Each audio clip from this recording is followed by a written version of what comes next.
Hey, everybody, welcome back to Courtroom Confidential. It has been 8 weeks, and we are finally at the end where we're going to hear closing arguments in the case of Karen Read. And it has been a fascinating case. I've been doing this a long time, and this is not your typical case. You do not see this kind of intrigue and mystery and controversy and the attention that it's getting both in that local community and all over the Twitter sphere and media. And everybody weighing in on this.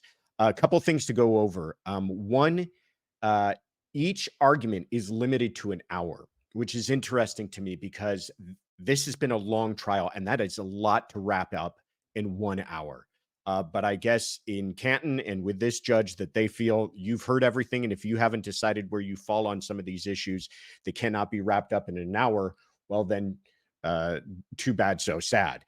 The other thing is that in this jurisdiction, the judge explains it to them because the people have the burden of proof. They're going to go last, but they also don't have an opening closing. Usually, and the way I'm used to it in my jurisdiction in California is that the people will give their opening closing, their beginning statements on closing argument. And why that gives some advantage to the defense is that the defense can hear a lot of the arguments that the prosecution is going to lay out and respond to them. Then the prosecution, because they have the burden, gets up and gives a rebuttal argument. We don't have that here. So there's a slight disadvantage, maybe more than slight disadvantage to the defense in that they don't have the opportunity to hear what the Commonwealth is going to say to respond to some of those arguments. And the Commonwealth only has the opportunity to respond to what the defense is going to say. So the defense is in some ways operating in the dark. They're flying blind on what they're trying to anticipate will be the Commonwealth's arguments. Now, in some cases that might matter. In this case, I don't think so. I think everybody knows what everybody's going to argue, and Alan Jackson is certainly fit for the task, and he's going to handle that. The other thing I think, another thing was a juror was dismissed this morning. So right at the 11th hour, we lost another juror, but they have enough jurors to deliberate. Just an interesting development. You don't see that quite often, to see a juror lost in the opening, the moments before closing arguments. And then finally, the thing I'm looking forward to is, will the defense go all in here on their theory that this was a frame up, or are they going to try to hedge it to some extent and address the elements of the crime and try to say that the people just didn't meet their burden, which is kind of a typical defense argument that you hear. I don't know. I'm going to be watching this live with all of you folks, so we'll get to be able to react to this all together. It should be interesting. Let's go ahead and jump into it right now. I'd ask that you extend your courtesy to the closing. In Massachusetts, because the Commonwealth has the burden of proof, the Commonwealth goes last. So we will hear now from Mr. Jackson.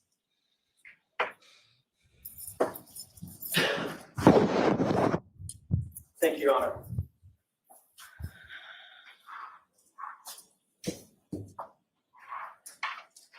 Look the other way. Look the other way. 4 words that sum up the Commonwealth's entire case. 4 words that sum up the hopes of those who have tried to deceive you. Okay. Already what I like what he's doing is what they did in opening, which is start out with something dynamic that establishes the theme of your entire case and your argument. And he did it right there. Look the other way. That is going to be played again. I can guarantee you this. I've known Alan for a long time. Full disclosure, I've known him for close to 20 years. I worked with him in the DA's office. I was his law clerk. I left the office. I worked with him as a defense attorney. He's a phenomenal lawyer. But that theme right there, look the other way, is going to be repeated again and again, or variations of it throughout this closing. It's a great way to start. It captures people's attention and it gets them thinking about what the defense theory is as they weave that throughout the rest of their closing. That's the lens in which they want these people to watch this whole closing. Conflicts of interest? Doesn't matter. Just look the other way. Magic hairs, magic glass. Look the other way. Late night calls and Google searches, falsified affidavits, inverted videos, and butt dials galore. Just look the other way. That's what they want. That's what they're counting on. But the uncontrovertible fact is you have been lied to in this courtroom. And your job is to make sure you don't ever, ever look the other way.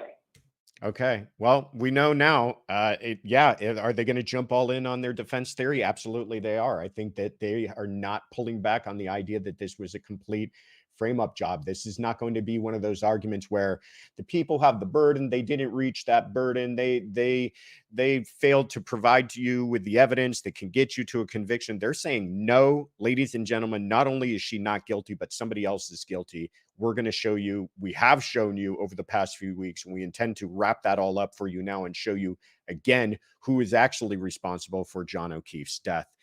This is going to be a very interesting closing argument. The other thing I'll point out is that he's working off of notes, which I don't usually see him do, but I think that's because he's not using a PowerPoint, which maybe this judge is against. I could see her doing that. But usually he's much more free roaming around the courtroom, not really tied to notes. But here he's standing right at the lectern and giving his comments from notes.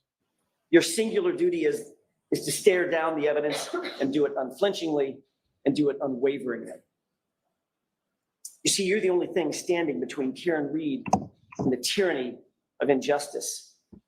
It's a job you didn't ask for, probably a job you didn't want, but it's the greatest responsibility we have as citizens here in America, lest the government stop answering to us and we start answering to the government. And low betide any one of us who might find ourselves in the crosshairs of a Michael Proctor. This is what's called empowering the jury. I mean, he's setting, these are big themes here. He's saying this is much more, this is much more than just being about a murder case and about Karen Reed. This is about the larger justice system and putting the prosecution and the police on trial themselves and holding them accountable. And you have the power. And I think if we really want to get into the weeds on what his theme is, it's that don't be treated like a child by the Commonwealth. They're asking you to look the other way as if they might treat a child. We are trying to embolden you and give you power in the way that you treat this evidence and what you are entitled to do as jurors. Preparing for today, I was reminded of a quote. It's a quote about the truth, and I want to share it with you. It is of great importance to set a resolution never to tell an untruth. There is no vice so mean, so pitiful, so contemptible, and those who permit themselves to tell a lie once find it much easier to do it a second time and a third. This falsehood of the tongue leads to that of the heart, and in time, it depraves all its good dispositions. What does that mean? It means that it's been observed that to tell an untruth, to exaggerate, to make a false claim, it's a cancer.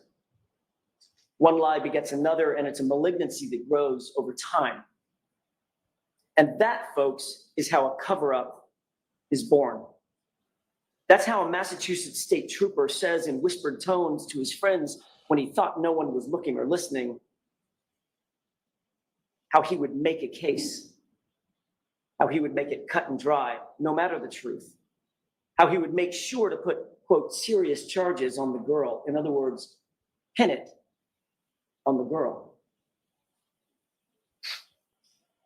You may ask yourself, how does this happen? How could this happen? It's 2024. Surely people aren't going to come to this courtroom, this hall of justice, and lie to us, just give us false information. They wouldn't do that. They wouldn't try to cover up the truth. The Alberts, the McCabe's, Higgins, Lank, Michael Proctor, Yuri Buchanan, Brian Tully. You don't have to wonder if they would lie to support their narrative. You need only wonder how many times they did lie. Over and over and over, they and others were caught deceiving you. Big things, small things, it didn't really matter. They feared nothing. They'll look you in the eye and deny phone calls. They'll deny secret meetings. They'll claim that calls are butt dials and butt dials are answered. They'll show you a video and tell you left is right and right is left. They'll magically turn 3 pieces of plastic. I mean, something to consider is as he's saying this, those folks he's talking about are sitting right behind him. They're the folks that you see in the background there, staring back, by the way, staring back directly at the jurors as this is all taking place. It's weird, this tableau that the jurors have in front of them of Jackson making all of these accusations against these folks as those folks sit directly behind him. What a show is being put on here. Into 5 right before your eyes. And even when they're caught with their own lies, they won't blink, they don't sweat. They'll just look you in the eye and demand, pay no attention. You folks look the other way. Like he's chided. Ladies and gentlemen, like there they're was a being cover-up chided to in ignore this that. case, plain and simple. You'll surely say to yourself, I don't want to believe it. I don't want to believe that can happen in our community. But sadly, over the past 8 weeks, you've seen it right before your eyes. So how does a cover-up happen? How could that happen? Well, let's count the ways, shall we? Handpick your investigator. Make sure it's someone we know, someone on our side. Keep them close. Offer them help. Offer them a gift. Have secret friends and family meetings. Get your story straight. Delete your call history. Make mysterious phone calls at 2:22 a.m. Delete Google searches. Monitor police activity. Get rid of evidence. Get rid of your dog. Destroy your phones. Destroy your SIM card. For the investigator, decide on a narrative early on. Don't go to the crime scene. Don't take witnesses in for questioning. Question all the witnesses together. Ignore witnesses who don't fit your narrative. Allow friends and family to contact those same witnesses. Don't record interviews. Write vague and false police reports. Omit witnesses' names. Omit witnesses' interviews altogether. Don't photograph the evidence. Don't conduct any forensics. Don't document the evidence. Don't document the logs. Don't create any logs whatsoever, and don't maintain a chain of custody. Keep all the evidence in the hands of one person and then manipulate that evidence, including videos. Don't turn over videos. Invert videos. Turn 4:16 p.m. into 5:30 p.m. in affidavits. Turn 3 pieces of taillight into 5 pieces of taillight. Delete 42 minutes of surveillance footage. Hide personal relationships. Make this case cut and dry and ensure the homeowner, quote, never sees any shit because he's a Boston cop. But most importantly, pick your patsy and pin it on the girl. I mean, that was really well done. How do you wrap up several weeks of testimony into a 1-hour closing argument? One of the ways you do it is exactly what he did just there. You give them a list. I mean, you got to put some faith in the jurors that they have been paying attention over the past 8 weeks, and that they already know many of the points that are in the defense's favor. But the way that he laid them out there, one after the other, after the other, after the other, it makes it look like this incredibly strong defense case. And it's a way for him to cover all that ground without taking up a bunch of time, because I can guarantee you, had he had unlimited time, which I can't understand why they weren't given more time, but had he had more time, you can imagine that he would have gone into many of those points at length. And I'm sure he's going to go back and cover some of them, but that's a great way to just get an overall 30,000-foot view of this entire case with this rapid fire approach. And it came off as very strong and convincing, especially to those jurors that may have been on the fence on this. It's not that it could happen. It's that every single one of those things I just mentioned did happen right in front of you. Great pacing, great. But this sort of injustice emphasis. Can't happen in a vacuum. So what about the prosecution? What about the Commonwealth? What does it look like when the government picks a narrative and then tries to form a prosecution around the narrative instead of the other way around? Looks a lot like this. If you don't have actual evidence, just throw every single thing you can against the wall to see what sticks. Drag her through the mud and make sure you attack her character. And that's what you saw in this case.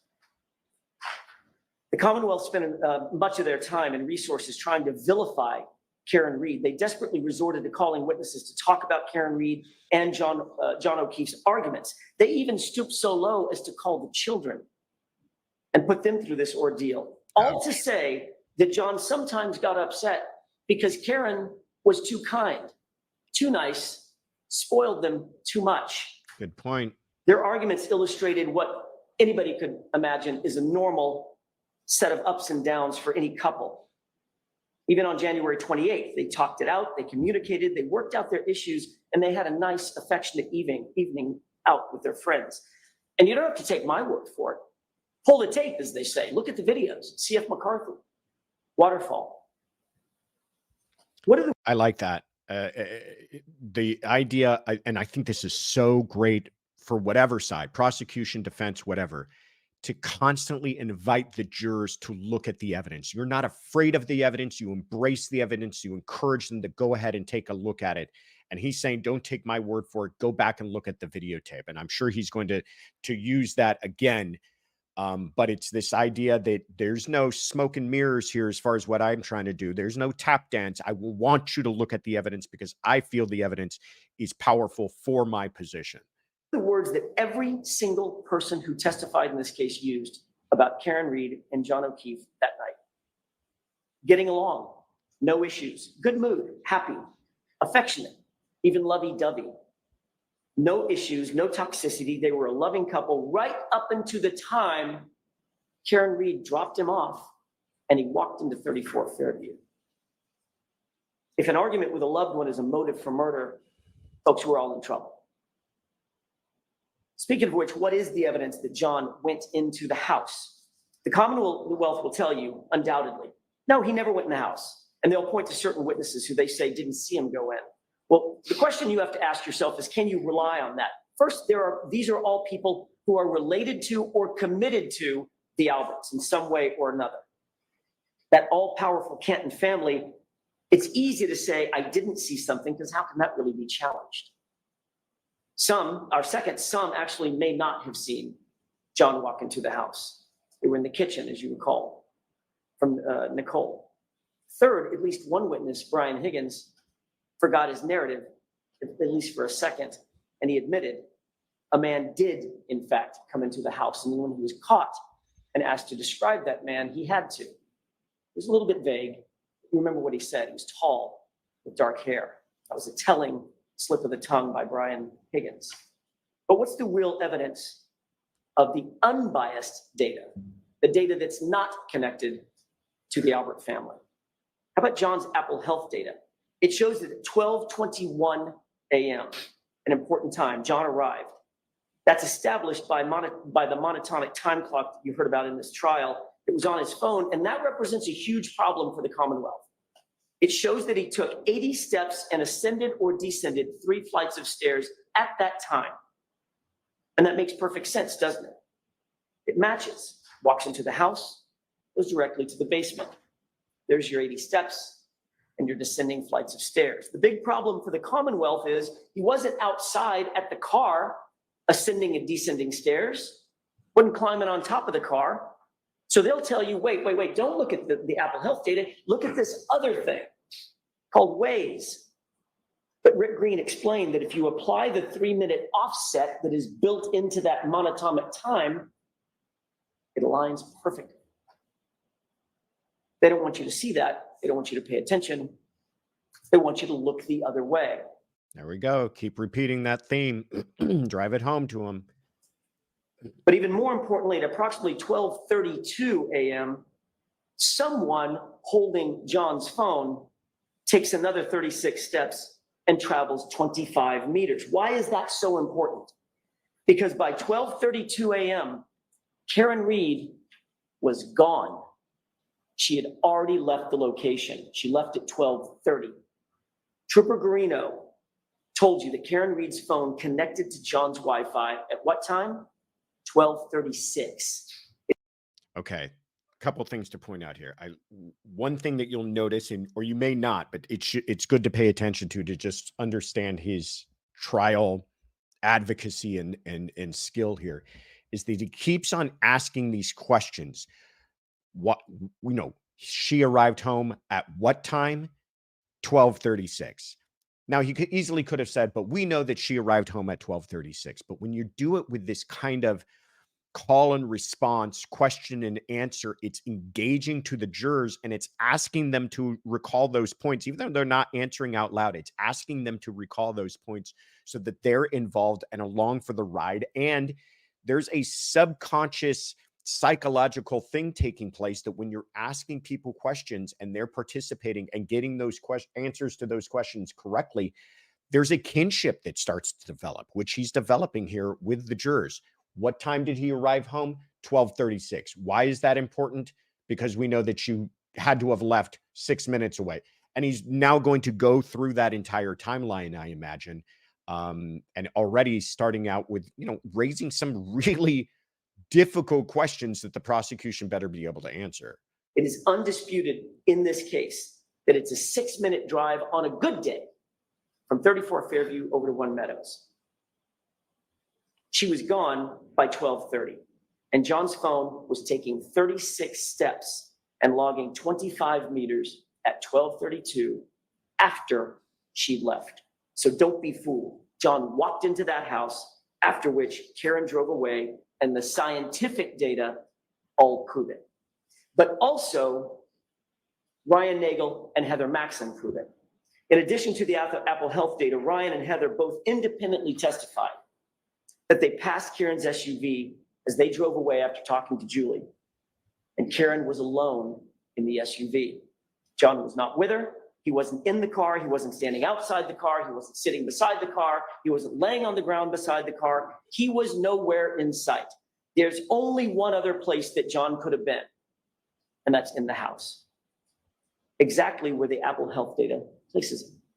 So it all fits. And Ryan was right behind her, remember, staring at her taillights, undamaged, brightly lit.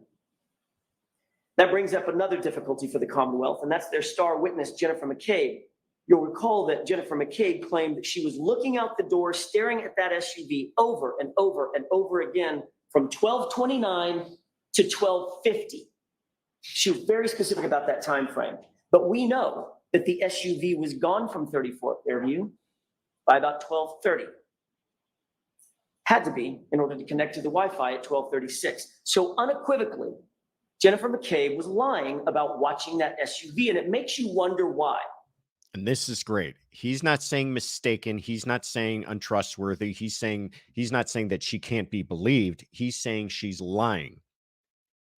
And I know that's a pretty obvious point, but the follow-up and the better point is that if she's lying, then she's a liar. And he's going to say, why is she lying?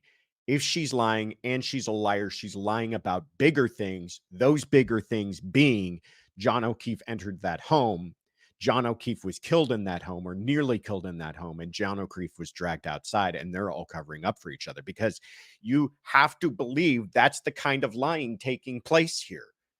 This is not a small, oh, I saw something I didn't see. I thought her car was there. Maybe it wasn't. I'm lying. I'm fudging on the times. This is lying about the cover up of a murder.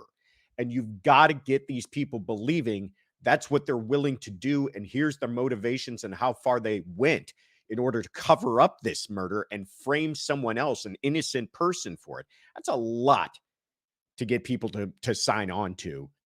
Let's see if he's able to convince these folks of it.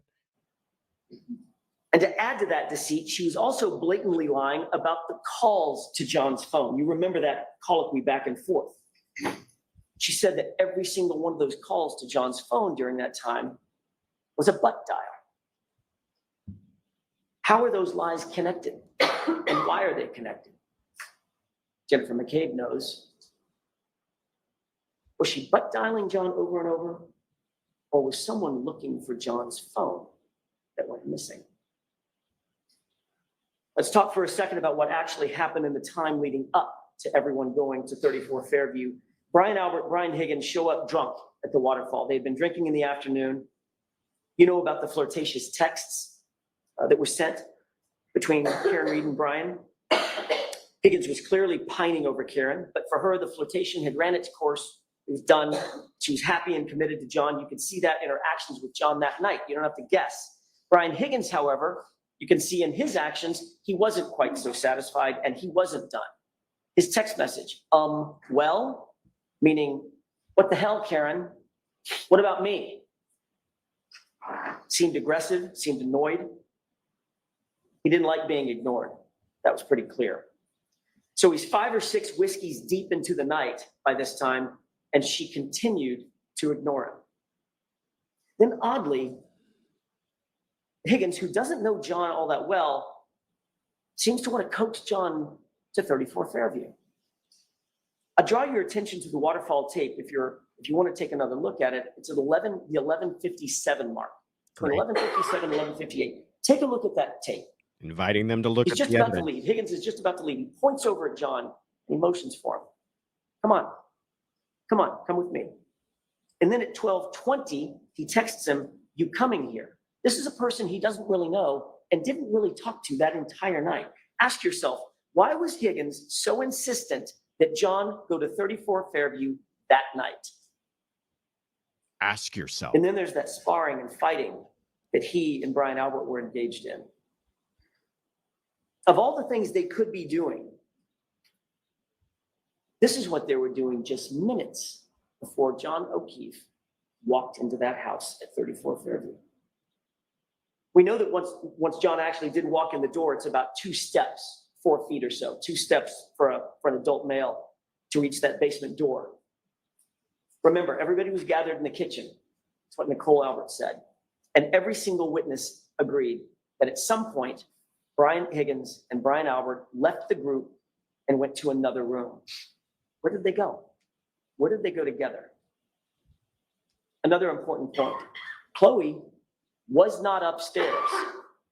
Brian Albert slipped in one of his testimony that he provided. Quote, I was watching Chloe downstairs, monitoring her because of the other people in the house. She's not good with strangers. Remember that testimony. So what happened next? We absolutely know that John was in the house. The data, Ryan, Heather, they all established that. We know that John ascended or descended stairs. We know that Brian Higgins and Brian Albert excused themselves. How long does it take to have a crossword? How long does it take to have a fight? How long would it take for Brian Higgins to say to John, you know, your girl's been texting me. A push, a punch, a fall, pull Chloe off his arm, and now it's done. What is that? 5 seconds. I mean, that's pretty incredible. I mean, he's a very good storyteller, and he's doing a remarkable job of weaving this tale that you can understand. But I think it's important to remember that this tale has not really been told.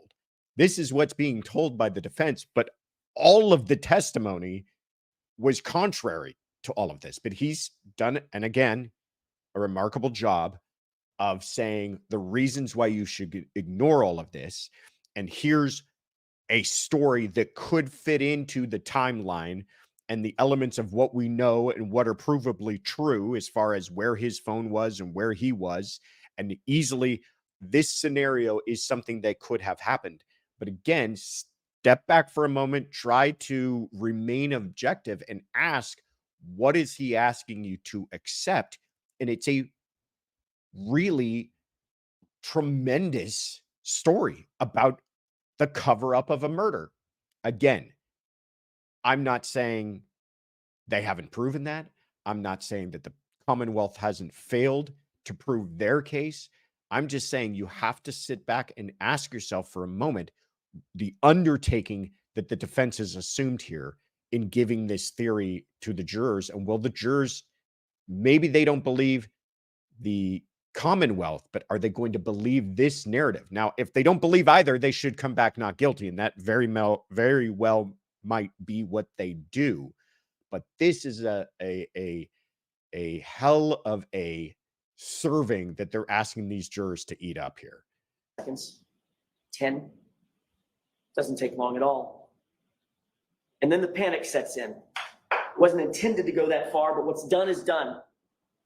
And then some very, very odd things start happening at the Albert household. Very odd indeed. What do we know? We know through the testimony and key swipes that Brian Higgins very oddly goes directly to Canton Police Department. Why would he do that? After a night of drinking and partying, why go to CPD when you're drunk? What was so important there? He couldn't even get his own story straight. First, he said it was administrative work. Then he said he was moving cars. Then he said it was a factor of both. Is it both? Was it neither? Or was he there to gather intel? Ask yourself, why go? Ask yourself. But the odd things keep piling up. It's here's this mystery. Isn't this strange? Isn't this confusing? Isn't this intriguing? Isn't this suspicious? Listen, if you are not reeled in by the story he's telling and the mystery that he is weaving, you're not paying attention. Is that going to carry the day, though, as far as guilt or innocence in this case? I don't know. And here's another. Chloe was the Albert family pet. Not only did she appear to be gone from the house that morning on January 29th, nobody saw her there. Even Jim McCabe admitted that I didn't see her there. But they actually got rid of the dog altogether. Within months of this incident, the dog was gone, out of the house, rehomed, never to be seen again. This was a dog they had had for 7 years. Also a dog who had a bite history. Why was it so important to get rid of that dog? Was there something about the dog they did not want law enforcement to find out? Recall what Dr. Russell said. She's seen up to 1,000 animal attacks. In her expert opinion, John's right arm, those injuries are from an animal, quote, most likely a large dog. And Dr. Russell's testimony, I'll remind you, was undisputed by any witness for the Commonwealth. But there are more odd and unexplained things. After a night of drinking and hanging out and partying, after being together for the entire day at 2:22 a.m., Brian Albert decides to call Brian Higgins. That call was missed, but 17 seconds later, Higgins calls Brian back, and they speak for 22 seconds. Now, that call is odd and suspicious enough, and just in and of itself, the fact that the call was made. But what's even more incriminating is that both men, both of them, lied about the calls happening. They both claim astonishingly that those calls are, you probably say it with me, the butt dials. That was great. That's great. And I guarantee you he's taken a look at those jurors and a few of them have mouthed that phrase, butt dial. That's the way you do it. That's if you want to keep your jurors looped in, hanging on your words, along for the ride, this is the kind of stuff that you need to do. And that's inviting them to participate in a way in this closing argument. You can say it with me, folks. You know what's going to happen next. You know the explanation. And it does two things. One, again, creates that relationship between the attorney and the jurors. But two, it's starting to really mock the Commonwealth that they're all in on the same joke, aren't they? Aren't we all in on the same joke here about these butt dials? Amazing. But Albert and Higgins take it a step further. Not only did they claim that they were making calls as butt dials, but they were answering calls as butt dials. And Higgins seemed awfully defensive about that call, didn't you? Remember on cross-examination when I was asking him, can you have a conversation in 22 seconds? He unequivocally said, no, that's impossible. It's not reasonable. You can't do it. Let's test that out. Hey, did you make it over to Canton? Yep. Haven't been any calls. Nobody knows a thing. All right, don't talk to anybody until we talk again. Okay, fine. And by the way, come back over. I need help moving something heavy. How long? That was great. That's great. It's a great, I mean, nowhere is that in the evidence other than there's a 22-second phone call. And here's something, ladies and gentlemen, that might have been taking place during that time. One or two jurors are going to hear that and say, that sounds pretty damn plausible to me. That take 15 seconds, maybe. But the odd behavior isn't done yet. 5 minutes after that call that we just talked about, Jennifer McCabe is on her phone at her house, Google searching how long it takes for someone to die in the cold. That was at 2:27 a.m. That timeline seems to fit, doesn't it? And it fits a very telling and a very clear story. That search became a focal point of the Commonwealth's entire case. This case was starting to look a lot more like the defense of Jennifer McCabe than anything else. That's probably because there is no innocent explanation for that Google search at 2:27 a.m. None. At the end of the day, clearing away all the confusion, the Commonwealth's experts were left with two things that are true. First, neither of their experts could absolutely rule out that Jennifer McCabe made that search at 2:27 a.m. Neither. And second, the only person to use the actual phone model, the actual data, and the actual precise operating system was Rick Green. And he was clear. That search was at or before 2:27 a.m. And then it was deleted. So what else was going on at or around this same time when all this suspicious activity was happening at the Albert house and the McCabe house? 3 minutes after that search and 8 minutes after the Albert Higgins 2:22 a.m. call, Brian Loughran drives down the street in his snowplow. And he told you that there is no body laying on the lawn at 34 Fairview at 2:30 in the morning. Importantly, he didn't just simply say he didn't see a body, he wasn't paying attention. He said there was no body there. He knows the property, he knows the owners, he's grown up with these folks, he passes by all the time, not once, not twice, 3 passes. There was nobody on that lawn, period, at 2:30 a.m. And what other suspicious thing happened that night? By 3:30 a.m., someone moved a Ford Edge in front of the very area that would obstruct the view of where John's body would ultimately be discovered. Who's the only person in this case that you've heard about with a Ford Edge? Brian Albert. Again, question and answer. Remember, as you're thinking about this, the basement at 34 Fairview is serviced by a bulkhead. It's a quick and convenient door to the backyard. And that backyard is serviced by a side fence. And that side fence is easily accessible to the front yard at the side of the house. Which side of the house? The side where John's body was found. And by 6 a.m., John's body was, in fact, now outside. While this flurry of suspicious activity was going on with the Alberts and the McCabes, what's happening with Karen? All she knows at this point, think about it, at approximately 2:21, she dropped off John. He walked into 34 Fairview, and that's all she knows. She knows nothing else that was going on. So what was she left to think? He goes in to check the party out, but all of a sudden he's not coming back. He's not responding. Minutes start to pass. 1 minute turns to 2, 2 turn to 10. Where is he? Why isn't he responding? She's sitting in the cold, dark, freezing outside in the car. Naturally, she's perturbed. Being perturbed turns into being peeved. Being peeved eventually turns into being pissed. By 12:30, Karen's mad. She's left 34 Fairview to make a point, but she's still texting and calling. What could she reasonably be thinking at this point? What's going through her mind? 12:33 turns into 12:34. I can't believe he'd do this to me. 12:34 turns into 12:35. Where is he? Why aren't you answering, John? 12:35 turns to 12:36. Jesus Christ. I'm calling and you're not answering. Where are you?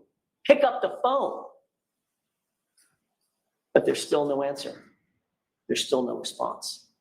By 12:37, she's getting furious. She does not know that something has happened to John. She does not know that. So she leaves the first angry voicemail. Illustrates frustration, aggravation, all the normal responses anybody might have, you and I might have. But little did she know. The next open voicemail has Karen parking at John's garage after she gets home. You can hear her heels clicking across the garage floor. For all she knows at this point, John's just drunk, he's been partying, he's hanging out, just forgot about her, blowing her off. But John's still not responding. And as the minutes tick by, Karen becomes increasingly upset. Those are the voicemails that you heard. How could he do this? Why is he ignoring me? Why is he ignoring the kids? Those are the thoughts bearing down on Karen Reed as she sat in an empty house late at night by herself. Ladies and gentlemen, she did not know what had happened to John. But within the next voicemail, you quickly learn what she was thinking and what she was feeling. Now it's 5:23 a.m. She's woken up. She's realized that he hasn't come home and he hasn't responded to a single text, not a single call. And anger quickly turns to panic and abject fear. She's so distraught, she reaches out to him again. John, where the fuck are you? She says through tears and desperation. And at 6:03, the question was answered and her worst fears were realized when she finds his body laying, dying in the cold in Brian Albert's front yard. You heard her. You can feel the grief. You can feel the raw anguish. You can see it. You don't have to wonder the emotional journey that Karen traveled that night. You can see it in the video. You can hear it in the audio.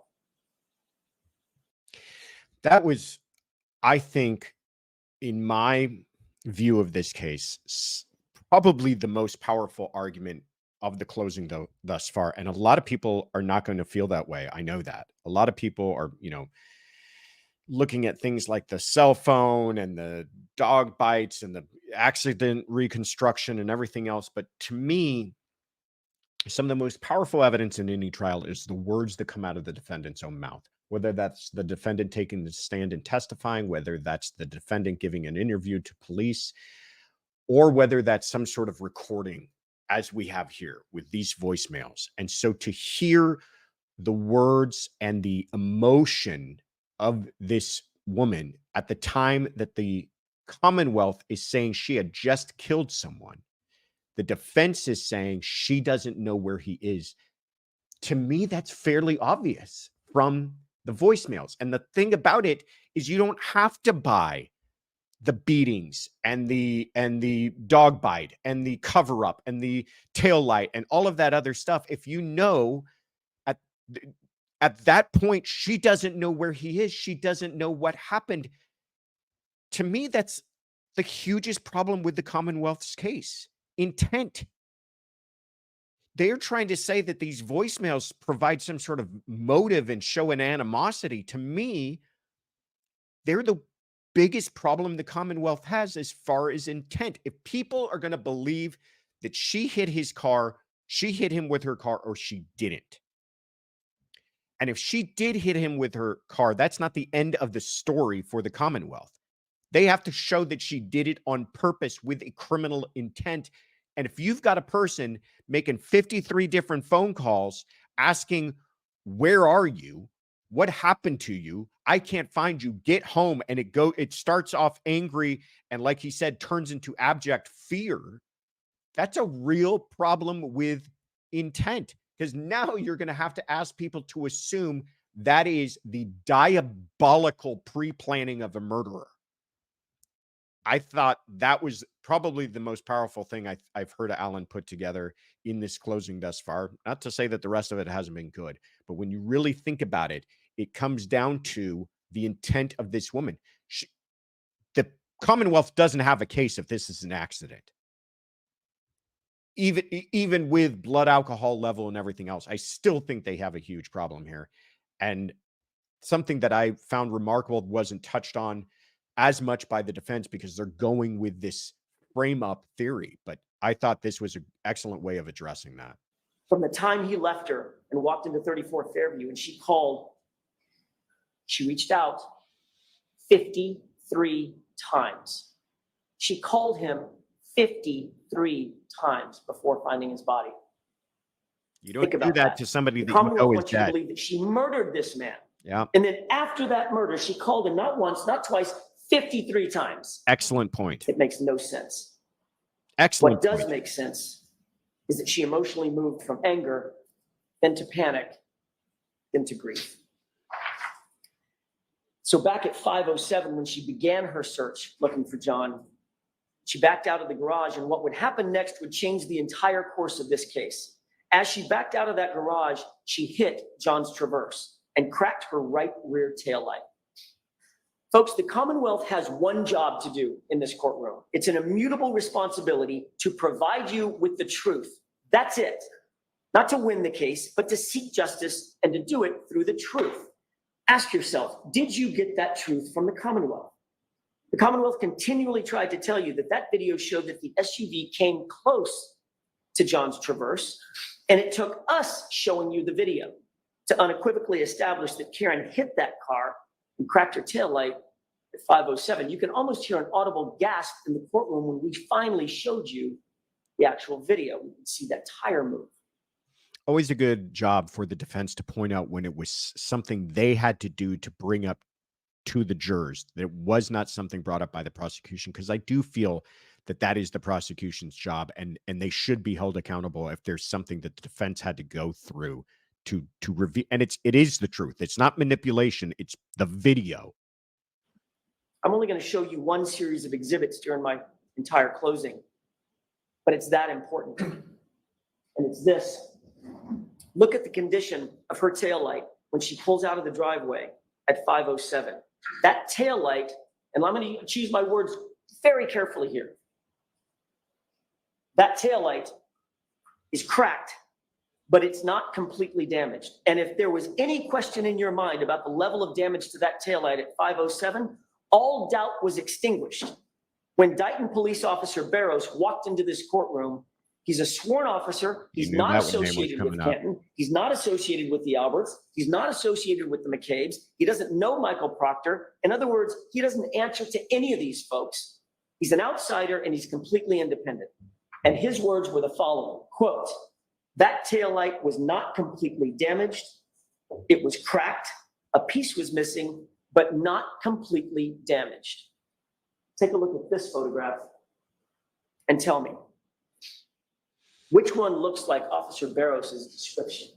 The one on the left or the one on the right? The reconstructed light on the left is what that light looked like before it was in Trooper Proctor's possession. Remember that. That's what it looked like before Trooper Proctor had access to the SUV. And you have an independent police officer telling you so. You'll recall that after John's body was discovered, Lank, very good friend of the Alberts, walked into Brian Albert's house and had an off-the-record meeting with him. No one's ever going to know exactly what that meeting was about, what they discussed, because that interview, like everything else in this case, it wasn't recorded. It wasn't memorialized. But we do know that shortly thereafter, the Canton Police Department was recused from the matter entirely. And the case was assigned to one Michael Proctor. You have to believe that when the Alberts found that out, they thought they hit the lottery. They thought they hit the lottery. What are the chances? The department where my brother works, that would have been great to investigate this case, but that department's been recused. That's tough luck. But the guy who catches the case is Michael Proctor, a guy we go back with for decades. At such a break, they probably thought, when this is over, we need to get that dude a gift. Oh, wait a minute. They didn't think that. They said it out loud. But still, you've got to imagine that the Alberts had to be stressed, what with that whole thing about a dead body being on their lawn. That might get some attention. And they had to be wondering, will he set up a crime scene? Is he going to come into the house? Is he going to search the house? Is he going to send in a forensics team? Is he going to interview witnesses? Is he going to take us to the station? Will he take our phones? Will he look at our communications? Will he look at our Google searches? Will he look at our early morning phone calls? Is he going to look in the basement? And Michael Proctor answered every single one of those questions resoundingly. Nope. He's a Boston cop too. And with that, Michael Proctor didn't draw a thin blue line. He erected a tall blue wall. Well done. I can guarantee you, knowing Alan, when they came up with that line, there were high fives all around, and well deserved, because that is a a very long-lasting image and phrase that will stick in the jurors' minds when they're thinking about this point. Because again, make no mistake, what they have to do here is show that not only this family participated in this murder and cover-up, but that the police in this twisted brotherhood participated in this cover-up, and Proctor being at the center of all of it. And you're right. This is beyond a thin blue line. It's a tall blue wall at this point, if that's what you're going to believe and what you're going to have the jurors believe. And he's in the heart of trying to prove that element of the case. And that's a very persuasive but memorable line, I think, to use right there. A wall that you can't scale. A wall that Karen Reed certainly couldn't get over. A wall between us and them. A place you folks are not invited. We protect our own. It's us or it's them. And by the way, who's she after all? Nobody. An outsider. This is going to be easy. Or so they thought. Let's look at what Michael Proctor actually did and did not do in this case. One of the consistent issues that's come up throughout this trial is how evidence always seems to be changing and evolving when in Michael Proctor's hands or somebody in his orbit. If it happens once, let's chalk it up to a mistake. Twice, it's starting to look a little bit like incompetence. If that happens every single time, it becomes intentional, which means it becomes corruption. The defense we spent some time discussing the tow time that Michael Proctor swore to in affidavits. There was a reason that we believed it was so important, and I want to talk about that for just a quick second. Because this was a concerted effort by Michael Proctor to falsify the time the car was seized, so that no one would know that he actually had possession of the car before the first pieces of taillight were ever discovered at the scene. But he got caught. And when he did, the best he could come up with was it was a typo. Like a dozen times, a typo. You'll remember what that testimony was. The truth is that car was in Michael Proctor's possession from about 4:12 in the afternoon. He said it was 4:16 when he finally had to tell the truth or some version of the truth. Those first pieces of taillight were not found until after 5:45 p.m. That is the very fact that Michael Proctor was trying to hide by those falsified affidavits, saying he didn't seize the car until 5:30. But that wasn't Michael Proctor's only manipulation of the investigation. What about Brian Loughran? You met him. Michael Proctor did his level best to not just hide evidence, but to hide human beings from you and from us. Michael Proctor was informed that the plow drivers were out that night. There would be a witness, potentially along 34 Fairview, at the exact times in question. Even Michael Trotta expressly told Michael Proctor that 34 Fairview had in fact been plowed that morning, and by whom. Proctor not only did not interview Brian Loughran, he never disclosed his name in a single report. He hid him. This is a witness who was literally on 34 Fairview at the time in question where a body was found on the lawn. Wouldn't you want to get the truth from an eyewitness? Wouldn't you want to seek that out? Not if you're Michael Proctor, a close friend of the Alberts. It's no surprise that this is a common defense tactic to attack all the things that the police didn't do and paint the entire investigation as myopic. And the defense had a lot to work with in that argument in this case. And this isn't me being cynical, but it's me kind of having seen it before, that a lot of these arguments, why didn't they do that? Why didn't they pull DNA? Why didn't they interview all these people? Some of that I found to have some persuasive value to it, but some of it not so much. But this, I think, is a really good point about the plow driver. That is an independent person who was near the scene at exactly the times that you're most concerned with, That to me seems like a very small ask. The kind of entry level detective work to have interviewed that person. At least got a statement. Send out another officer, get a statement, find out what the guy knows. It may help or not help. And I think it's now that it wasn't done, it adds to the cavalcade of defense arguments here. But this one in particular, I think, is persuasive. If it were up to Proctor, you literally never would have heard of or from Brian Loughran. That's a scary prospect. I want to touch briefly on the additional physical evidence, or some additional physical evidence presented by the Commonwealth in this case. You'll recall Christina Hanley. She established to a scientific certainty that the glass on the bumper, which was told to you in opening statement, was going to have something to do with this case. The glass on the bumper was going to match that cocktail glass. She told you unequivocally the glass on the bumper did not match the cocktail glass. They came from two different sources. The glass on the bumper has nothing to do with the cocktail glass. So that glass on the bumper had to get there somehow. It didn't get there by being broken from the cocktail glass. See the point? It had to get on the bumper somehow. It didn't jump up there by itself. And what's really interesting is that there was one piece on the bumper, only one, that matched something else in the case. It was a perfect match to a piece of glass that was supposedly found at the scene. Who do you think had possession of that matching glass? Michael Proctor. So the glass on the bumper had to be placed there. And the only person who had anything close to matching the pieces that had to be placed there is Michael Proctor. You do the math.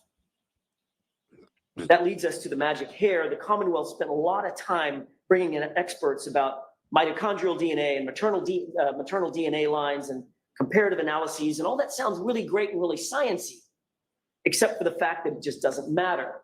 Why? Because you would have to believe that that little hair, tiny, tiny little hair, barely perched on the side of that SUV survived nearly 75 miles of a raging blizzard outside. That would be a magic hair indeed. A magic hair means nothing. I mean, let's just look at this from a purely trial analysis perspective. And, what you saw took place is, if the evidence works for us, pay attention to it. If it doesn't work for us, here's why you can ignore it. If it's harmful to us, here's why it's too fantastical to believe, and everything can come back to Michael Proctor. Could be true. Listen, the way he's laying it out and lining it up sounds reasonable to me as I sit here right now. The jurors, having had the benefit of hearing everything, who knows? They might fully agree with all of that.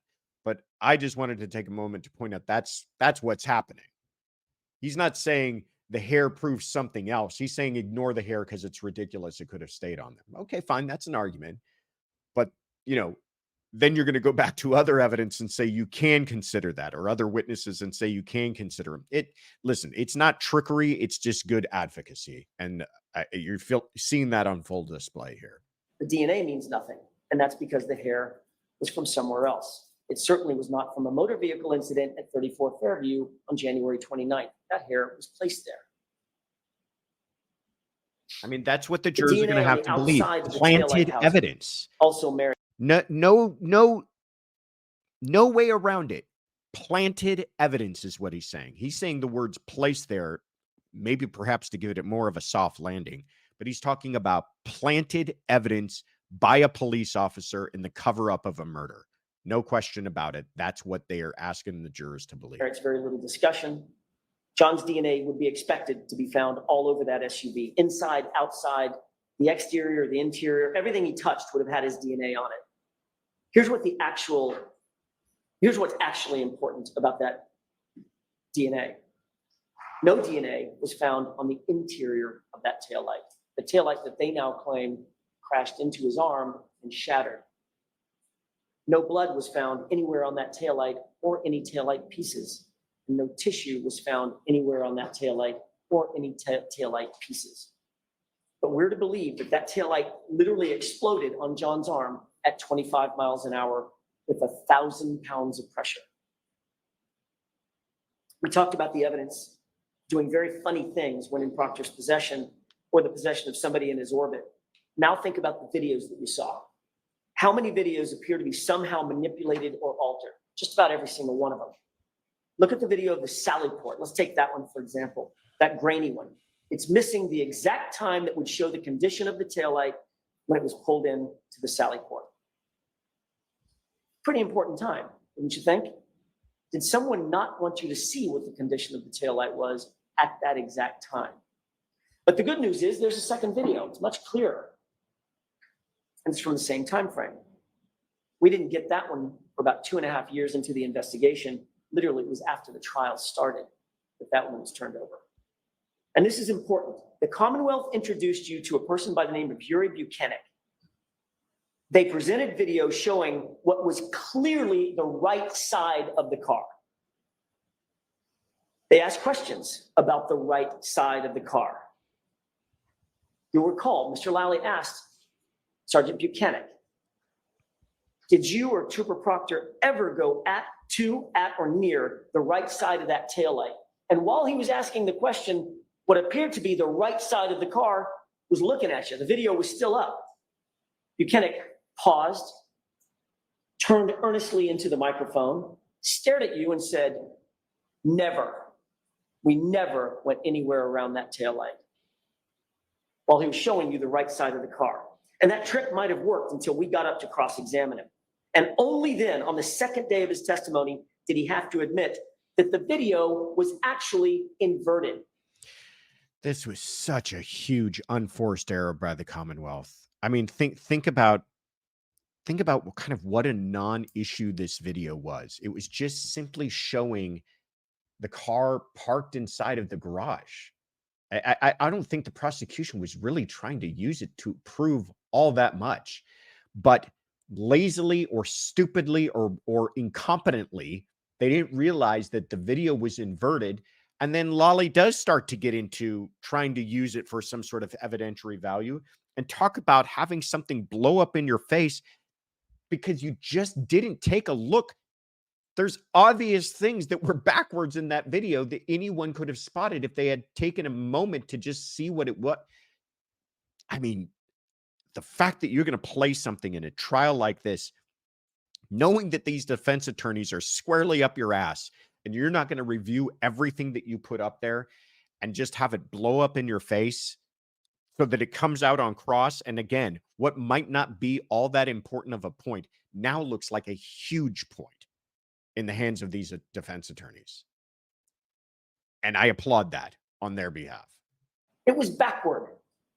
And it was cleverly inverted at that. The timestamp had the proper orientation, which means that timestamp had to be removed, the video inverted, and the timestamp placed back on it, which means that was done intentionally. That was not a mistake.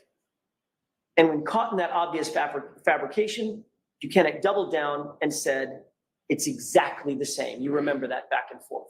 It's exactly the same, he said, as if we're stupid. Is it exactly the same? Or is it exactly opposite? Ladies and gentlemen, you were lied to. There's no other way to say it. It's inexcusable. It's abhorrent. But it's also a paradigm of everything that the investigators have been willing to do in this case. Lie, obfuscate, manipulate, alter. And when they're caught, they just excuse it away. Doesn't matter. It's the same thing. What's the big deal? Just look the other way. Just look the other way. And don't forget, Buchanan is Proctor's supervisor. And he was in that little group chat where Karen Reed's naked photos were being searched for. You know the saying about the apple falling from the tree. Ladies and gentlemen, we haven't even started talking about the taillight yet. You'll recall that at the very beginning of this case, you were introduced to no fewer than 5 CPD officers very early on who searched the scene. None of them, not a single one, found any taillight material at the scene. 0. Stephen Seraph, Sean Good, Stephen Mullaney, Michael Lank, Paul Gallagher, they were all there. They were all walking right around there. They were all looking. They were searching with their eyes. They were searching with their hands. Some said they were searching with their feet. They even used tools, a leaf blower. Not one piece of bright red taillight material was at the scene, not a single piece, but incredibly, over the course of the next 3 weeks, according to Michael Proctor, 47 pieces of taillight material would end up being found, some of which were the size of a salad plate. The CERT team shows up later on January 29th, and according to O'Hara, the first few pieces of taillight were found about 5:45. And here's some interesting testimony that you heard. Who else was there? Who did O'Hara say was there? Well, he said his team was there. We certainly expected that, but then he said there were others. These other mysterious figures, some from Canton PD, some from the Massachusetts State Police, that he could not account for. Heavy coats, big masks, hats. Even Lieutenant O'Hara could not tell who was who, but he did note Canton police officers were there who were unaccounted for. Massachusetts state troopers were there unaccounted for. And during that search that was overseen by Trooper Tully, Proctor's supervisor, 3 pieces of taillight material were found. That's super important, and I want to concentrate on that for a second. O'Hara said all 3 pieces were in an area about 12 inches square. That's an area about as big as your dinner plate. Tully, however, claimed that one red piece was found about 3 feet away from that was a shoe. About 1 to 2 feet from that was a clear piece of plastic, and a few feet away from that was a red piece of plastic. So we have red, clear, and red over the span of about, added up, probably 10 or 12 feet. Ladies and gentlemen, both of those things cannot be true. Somebody is taking liberties with the facts. Then Lieutenant Tully comes to court and makes this big grand gesture of opening all these evidence bags. These 2 evidence bags in particular represent exactly what we're talking about, those 3 pieces, red, clear, red. They're marked, they're sealed, they look official. They're not stop and shop bags, thank God. At least they've moved up from that. They've even got evidence tape on them. Who knew? There's evidence tape around here. So this must be real evidence, right? It must be real evidence in this case. And after making that big theatrical display, he opens up the bag with the red pieces and he pulls 2 pieces out. That's okay. Put the 2 red pieces together. Good so far. Then he opens up the second bag under Mr. Lowley's questioning. And you remember he hesitated just a second. Opened that bag and pulled out 1 piece of clear plastic. Then pulled out a second piece of clear plastic with no explanation as to how that could have possibly happened. And he quickly returned all 4 of those back into the bag, sealed them up, and we're done for the day. The next day, I asked about that evidence again. I asked him to open up that bag with the red pieces, and he did the same thing. Pulled out 2 red pieces of plastic. I said, you'll recall this, I said, look deeper, look closer, sir. Pull everything out of that bag. Would he have, had I not suggested it? And then he pulled a 3rd piece of red plastic out of the bag. So miraculously, Trooper Tully's 3 pieces of plastic became 5 pieces of plastic right before your eyes. Ladies and gentlemen, the forces at play that multiplied those pieces of plastic inside those evidence bags are the same forces at play that multiplied the pieces of plastic at 34 Fairview. Think about that. Let that sink in for a second. How easy is it? That's not sloppiness. That's evidence manipulation. That's how over the course of 3 weeks, those pieces of plastic go from 0 to 3 to 5 to 47. Ever increasing in size with every single search. Now, knowing all that, ask yourself the looming question, who had access to that taillight, the cracked taillight? Who was it? Go back and watch the Sallyport video. I'll give you the timestamp, 5:37.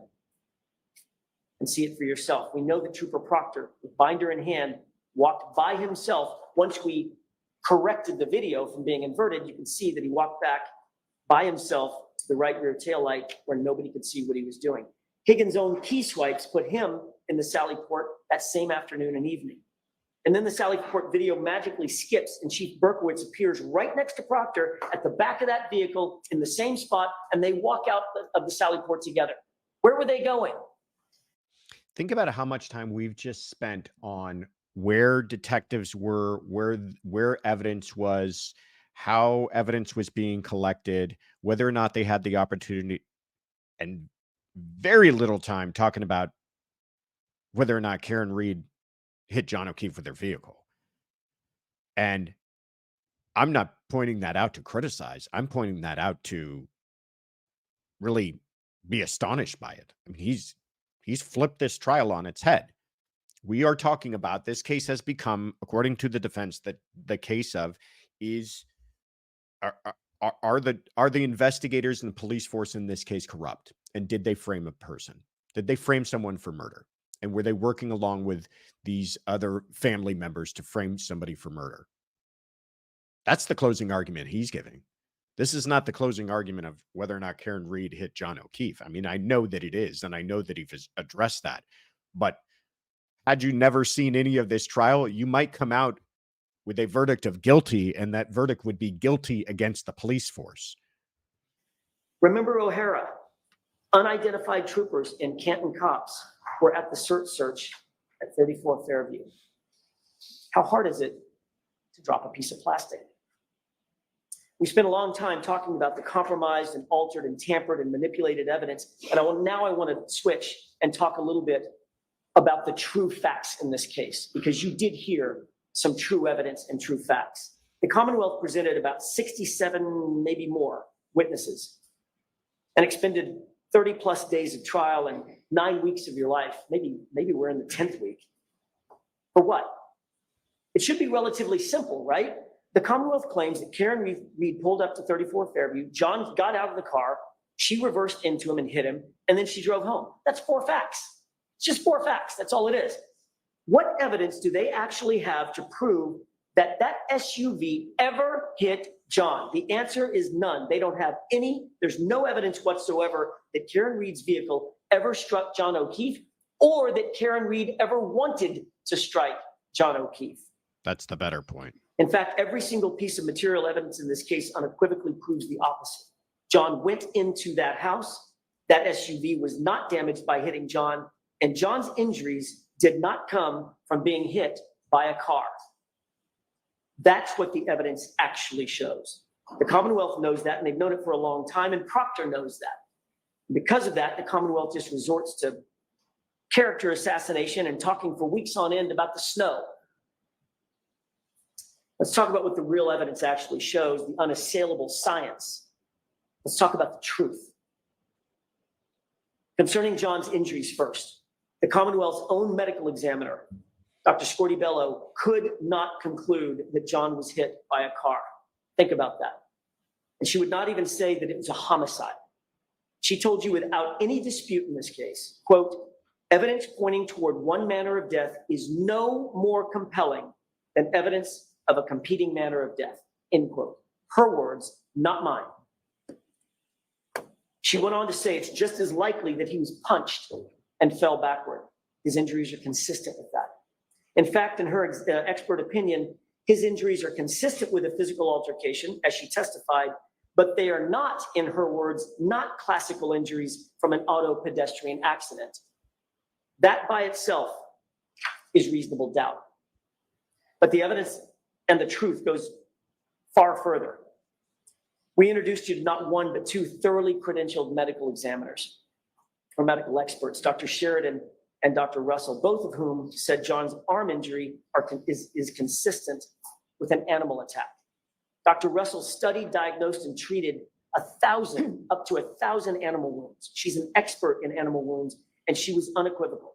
Those wounds are from an animal, likely a large dog, which means that John was attacked inside the home where Chloe was. There is no other possibility. And Dr. Sheridan, for his part, with thousands of 13,000 autopsies under his belt, decades of experience as the chief medical examiner, who's triple credentialed in anatomical, forensic, and neuropathology, he told you that John's injuries are inconsistent with a motor vehicle accident or incident. They're consistent, however, with a physical altercation. In layman's terms, the science proves John was beaten. That also is reasonable doubt and should end this case. But the facts and evidence don't stop there. two of the most highly educated and highly qualified engineers you'll ever meet, Dr. Dan Wolf and Dr. Andrew Rinchler, mechanical engineer and a biomechanist. They reviewed this case. They did testing, they did analysis, they evaluated the case scientifically. They were not hired by the defense, not by the Commonwealth. They're completely 100% independent of any party in this case. And they were equally available, by the way, to the Commonwealth. They could have called them. They explained that John's injuries were not caused by being hit by Miss Reed's SUV, and that the SUV was not damaged by coming in contact with John O'Keefe's body. That should end the inquiry right there. Both sides of the equation. From a physics, engineering, and biomechanical standpoint, they established that John O'Keefe was not struck by Karen Reed's vehicle, period. And that is yet another fact that establishes reasonable doubt and should put an end to this case. So instead of calling the ARCA experts, which they had available to them, the Commonwealth chose to introduce you to Trooper Joe Paul. You'll remember his testimony. I think I'm being kind when I say that Trooper Paul's analysis lacked credibility. Trooper Paul lacks the experience, the education, the training, the background, and the knowledge to not only render opinions on these issues, but to even understand the issues themselves. He makes the absurd claim that John was hit on the elbow area of his arm by a taillight. He was spun to the left in a pirouette. His arm stayed on the light long enough for the shards of plastic to explode around him, scratching his arm, even though he was wearing long sleeves, then projecting him 30 feet to the left, but not before making a stop to hit his head on either the curb or the pavement, before coming to his final resting place with his unbroken phone tucked neatly under his body. It's nonsensical. It borders on laughable. Compare that testimony to Dr. Dan Wolf and Dr. Andrew Rinchler. Both PhDs in engineering, both top of their field in accident reconstruction, both published peer-review articles on the issues. Both men are highly sought after by the likes of national sports leagues and the United States Department of Defense. And these men are unrivaled in accident reconstruction. What did Dr. Rinchler say before he left the stand? This was even under cross-examination. He said that the physics and the science don't lie. His words were, you can't deny the science and the physics. John wasn't hit by that car, period. The Commonwealth cannot explain John O'Keefe's injuries. They can't explain his head wound. How did he get the head wound if he landed on snow-covered grass and dirt? And by the way, before Mr. Lally gets up and says it, because I know he's going to, there is zero evidence before you, zero, that cold grass and dirt turns into ice or turns into concrete. Zero. They can't explain the injury above his right eye, that laceration. They can't explain his nose. They haven't even tried to. They can't explain the injury to his tongue, the laceration on his tongue. They cannot explain the injuries to his back, to the back of his hands, the bruises, and certainly they cannot explain the injuries to his right arm. But maybe most importantly, they cannot and haven't even tried to explain the lack of injuries on John's body from the neck down. Nothing. He was pristine. Not a bump, not a bruise, not a fracture, not a broken bone. Nothing to suggest that he was hit by a 7,000-pound SUV going 25 miles per hour. Great and what point. of that right arm?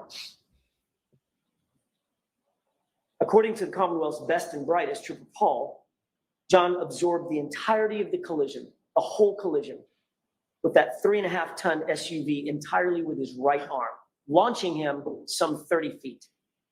But amazingly, the arm suffered no break, no fracture, and didn't even get a bruise. So how are those injuries properly explained? The evidence is simple. John got into an altercation. He was punched. He tried to defend himself by putting his hands up. He may have even scratched his own nose by putting his hands in front of his face to defend himself. His hands were bruised and covering up. 5 minutes, Mr. Jackson. Thank you, Your Honor. As he continued, he got hit, punch went through, and he fell to the ground, fracturing his skull. At some point during that altercation, the dog got a hold of him and the dog was pulled away. Every single injury is answered. Every single injury is explained by that. Ladies and gentlemen, given what we know about the facts and the physical evidence in this case, the actual truth in this case, how did this happen? How did we end up here? We ended up here because of relationships, insider trading, playing the who you know game, and building a tall blue wall, which takes decades and generations. But the real question is it going to continue? Well, this festering malignancy that allows a lead detective and his supervisor to gloat and sneer while looking over naked pictures or looking for naked pictures of the woman that they've targeted, will that continue? And the answer should be, not if you have anything to say about it. Michael Proctor is the lead investigator in this case, and much as the Commonwealth might try, they cannot distance themselves from the stench of him on this case and this investigation. Those secret group chats illustrate the quality and character of his investigation. Remind yourself how an, quote, unbiased and an objective investigator, someone who's supposed to be looking for facts. Ask yourself, how did he approach his job? Late at night, sitting there in his office, deviously looking for naked pictures of Karen Reed and talking about her like she's a piece of meat. Talking about her bodily functions, her medical conditions, calling her vile names. I don't even have it in me to repeat what he said about her. He reduced her to an object. And he went further by insulting her. He went further than insulting her and dehumanized her. And when he was done betraying that very humanity, he wished for her to commit suicide. That, ladies and gentlemen, is how you frame someone. That's how you dehumanize someone so viciously that you can just pin it on the girl and cover for the homeowner because he's a Boston cop. That's how you rip a person's life apart and sleep like a baby while doing it. And then further that by saying, I hope she kills herself. Ladies and gentlemen, I just began the discussion this afternoon or this morning with a quote about the truth. And I did that because that's what this case is about. Top to bottom, tip to tail, it's about the truth, not hiding it or concealing it, but exposing the truth. The truth is immutable. It's not a feeling, it's not a whim. It's unflinching, it's unchanging, and it's everlasting. That's why the law is steady.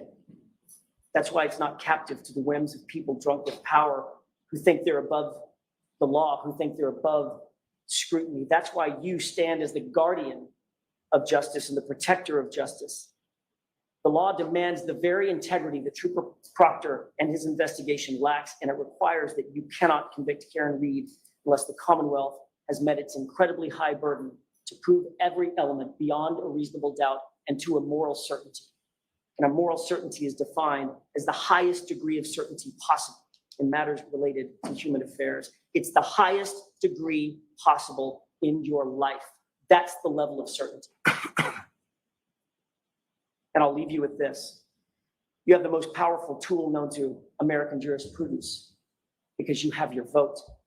No one can take that away from you. Not me, not the Commonwealth, not the court. You may not have asked to be here, but each of you have given something very special of yourselves. You've agreed to do that, which is the highest calling a citizen can answer in any way. You've agreed to give your community your best. And my question to you is, what will you do with this moment? Ignore the lies and the manipulations, the misogyny, the bias, the lack of evidence? Could you ever do that? Would you ever do that? Or will you say with your verdict, I see the truth, and I will not ever look the other way? When you stare the truth down, you'll see that the Commonwealth has not proven its case beyond a reasonable doubt into a moral certainty, not even close. Ladies and gentlemen, Karen Reed is innocent. Do justice and find her not guilty. Thank you. Thank you very much. I mean, there's no two ways about it. That was really, really well done. I mean, that was a very tight 1 hour closing. I mean, one advantage you get to see just as somebody watching this trial for a closing on a trial this long is that hour is going to be strong. There's not going to be any fat to trim in that hour of a closing argument to do a summation in a case like this. Very strong, ending on a really nice note of empowerment to the jury, saying we are asking you something that's so incredible. And I'll stick with that. They are asking the jurors to believe something that's really almost stretches the bounds of what you can believe. That people would participate in a frame up of murder, that all of these people would collude together in a conspiracy along with law enforcement and whoever else needed to be involved to cover up their own murder and frame someone else for murder. That is a huge thing to ask people to believe. But by ending with the idea that you are empowered, ladies and gentlemen of the jury, you are empowered to put an end to this nonsense now and to say, no, we have a higher calling, as it were, to put us end to this conspiracy in this frame up here. That's a really remarkable and powerful way to end a closing argument by putting that in front of the jurors. The other thing he said was this idea of due justice. That's usually what you hear from the prosecution. He might be having having trouble getting rid of his prosecutorial roots there. But it is appropriate here. Due justice in holding her, finding her not guilty for this, because the real guilty parties are the people that I laid out for you.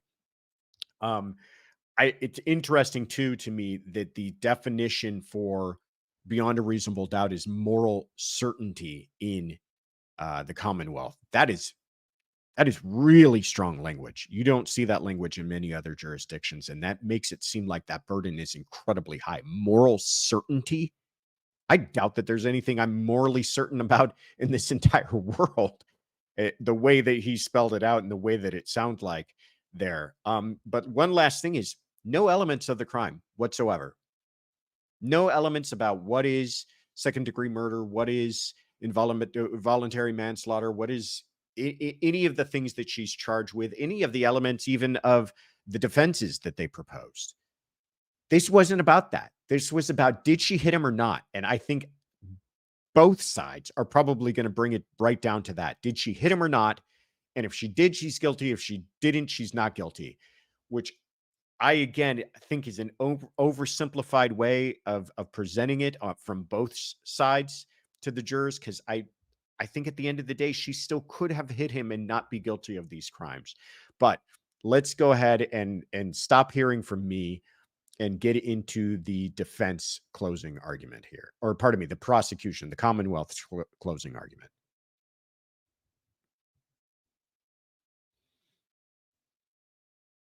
Much, Mr. Jackson. All right, Mr. Lally. Thank you. Really interesting to see how he starts, because he does not have the same dynamic.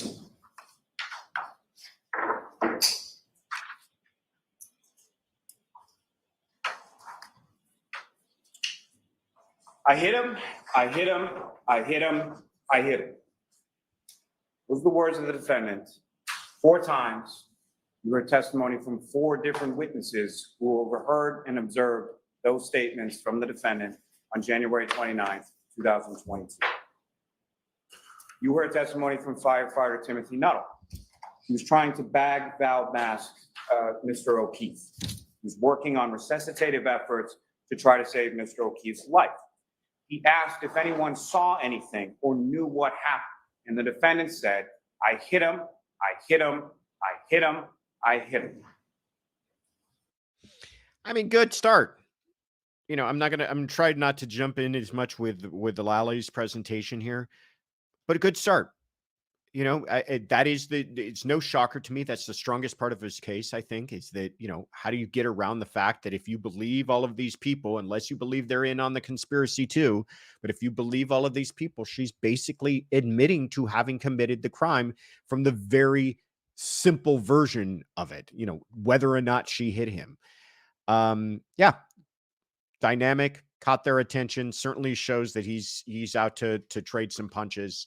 We'll see if he's able to continue this kind of energy, quite frankly, coming from the demeanor that he has in court that we've seen thus far. Firefighter Anthony Flamati was asking if anyone had information on why Mr. O'Keefe was there in the snow. The defendant repeatedly said, "I hit him. I hit him. Oh my God, I hit him." Firefighter Katie McLaughlin was tasked by Firefighter Flamati with asking for biographical information and for what the cause was of the traumatic injuries that all the firefighters testified that they observed on Mr. O'Keefe. She asked the defendant, and the defendant said, "I hit him," repeatedly. Firefighter McLaughlin asked for clarification. "You did what?" And the defendant repeated, "I hit him." Jennifer McCabe stated initially over the phone when speaking with the defendant that the defendant said, "Could I have hit him in the car while they're on the phone with Ms. Roberts going from Ms. McCabe's house to Mr. O'Keefe's house? Did I hit him? Could I have hit him?" Once on scene, once asked, as Ms. McCabe described by an EMT, for name, age, things like that related to Mr. O'Keefe, what caused the trauma? She indicated in her testimony that the defendant said repeatedly, "I hit him." You heard testimony from Officer Saraf, statements that he attributed to the defendant as saying that morning, "This is all my fault. This is all my fault. I did this." This is what the defendant is saying on scene. Since then, stories changed a little bit. But those were the words that came from the defendant's mouth on January 29th, 2022, as John O'Keefe lay dying on the front lawn of 34 Fairview Road, where the defendant had left him after striking him with her motor vehicle several hours before, and then left him freezing there in a blizzard. There's certain things that have come up over the course of this trial as far as evidence and testimony are concerned, little things. And what I would suggest to you, it's those little things that are quite telling as it pertains to the defendant's statements and the defendant's actions over the course of January 28th and January 29th and beyond. I'm going to bring some of those to your attention as I go through, but just ask you to keep that in mind as far as when you're deliberating, when you're reviewing this testimony and this evidence. The little things matter. The little things start piling up in this case. Throughout the course of this trial, you've heard a lot of purported evidence or questions of witnesses in an attempt to distract you from the evidence in this case. It's essentially defense by obfuscation. It's a three-card monitoring. Facts and the evidence in this case are your card, they're the Queen of Hearts. And so what I want you to, or what the defense wants you to do is not look at that card. Look at anything else. Look at movement, look at this person, look at that person, look at text messages, look at this. Don't pay attention to the facts and the evidence, because if you do, what it will ineluctably lead you to is that the defendant is guilty of each of the three indictments before this court. The evidence and the facts of this case are for you, the jury, to decide. I mean, he's making powerful points here. That's not a small point. To point out that, and it's a common argument that the defense is using obfuscation and smoke and mirrors and trying to hide the truth. And if you just let the facts lead your way, you will find yourself there. The problem is that I'm trying not to throw this man under the bus. I know he gets a lot of criticism online, but he just does not have the same dynamicism that Alan has. And having to follow that act is very difficult. And it's just not part of who he is. And I think if he got up here and tried to fake it, it would be even worse. But you have to wonder if some of these powerful points might be lost in the juxtaposition and the echo of the argument that the jurors just heard from Jackson. Using your common sense, using your life experiences as your guide through that as you go. Before I turn to that evidence that I will submit to you and eluctably demonstrates the defendant's guilt, let me first just address Trooper Proctor. The text messages from Trooper Proctor are unprofessional. They're indefensible. They're inexcusable. They're vile, sir. However, as distasteful as those messages are, and their content is, I submit they had no bearing whatsoever or impact whatsoever on the integrity of the entirety of the investigation that Massachusetts State Police collectively conducted into John O'Keefe's death here. As was asked of Trooper Proctor on cross-examination, these were texts from his personal phone that he never thought would see the light of day. He was asked whether or not he ever thought that he would be asked about these in a courtroom, put to him in sort of a safe space, a safe place for him to discuss, if you will. What do you not see in those text messages? Kind of not the You don't point see of any okay. discussion or any illusion of any conspiracy, of any framing of the defendant, of any planting of any evidence. No evidence whatsoever. Okay. Great point. Again, I wonder if it's being lost by the delivery, but excellent point. Here's a man who is saying really ugly and awful stuff that he never would want to see end up in front of a courtroom. And he's obviously gone through a hell of a ringer by the defense, having had to have those things read out in a courtroom and discuss them. The prosecution is saying these were obviously then private messages he never intended anyone to see. And if they are private, how come they're not discussing this huge conspiracy and cover-up? I think that's a good point. You guys may feel differently, but I think that's a powerful point. If these are really private messages, why is there no inkling no even casual reference to this cover-up? That you can be sure the defense would have brought that out. I mean, they brought out things like, don't worry, he's a cop, or, things along those lines, or, do we got any problems? Nope. I mean, but there was never anything that I think an honest-hearted person would say, that to me looks like the makings of a cover-up. Again, I'm sure you're going to let me hear about it in the comments. Why? Because it didn't happen. There is no conspiracy. There is no cover-up. There is no evidence of any of that beyond speculation, rampant speculation and conjecture on behalf of the defense. Two things can be true at the same time. They're mutually exclusive. The texts from Trooper Proctor are distasteful, they're disrespectful, they're unprofessional. There is no defense to them. And the defendant killed John O'Keefe. It's true. It's very true. Turning to the evidence, let me first talk a little bit about John O'Keefe. You've heard a lot of again, I'm trying not to interrupt him. I'm trying to get through all of this so we can not be sitting here for forever. But that is actually a very good point that he probably should have driven home in a better way. But that's true. They are not mutually exclusive across the board. You can have a horrible police department. You can have a horrible investigator. You can have them picking up evidence with red Solo cups and shopping bags, and that still doesn't mean that she didn't hit him with her car. Not going to weigh in on this one. I'm going to try to be as objective as possible, but that is a powerful point that should not be missed, and it may have been in the way that it's coming out in this closing. We'll see. About him over the course of this trial, about his selfless story to his family and friends that loved him, including his adopted niece and nephew. You heard a lot about the lives he touched and the different people who he had friendships with. You heard a lot about from those particular friends and from his family. Turning to what I would submit to you as a timeline.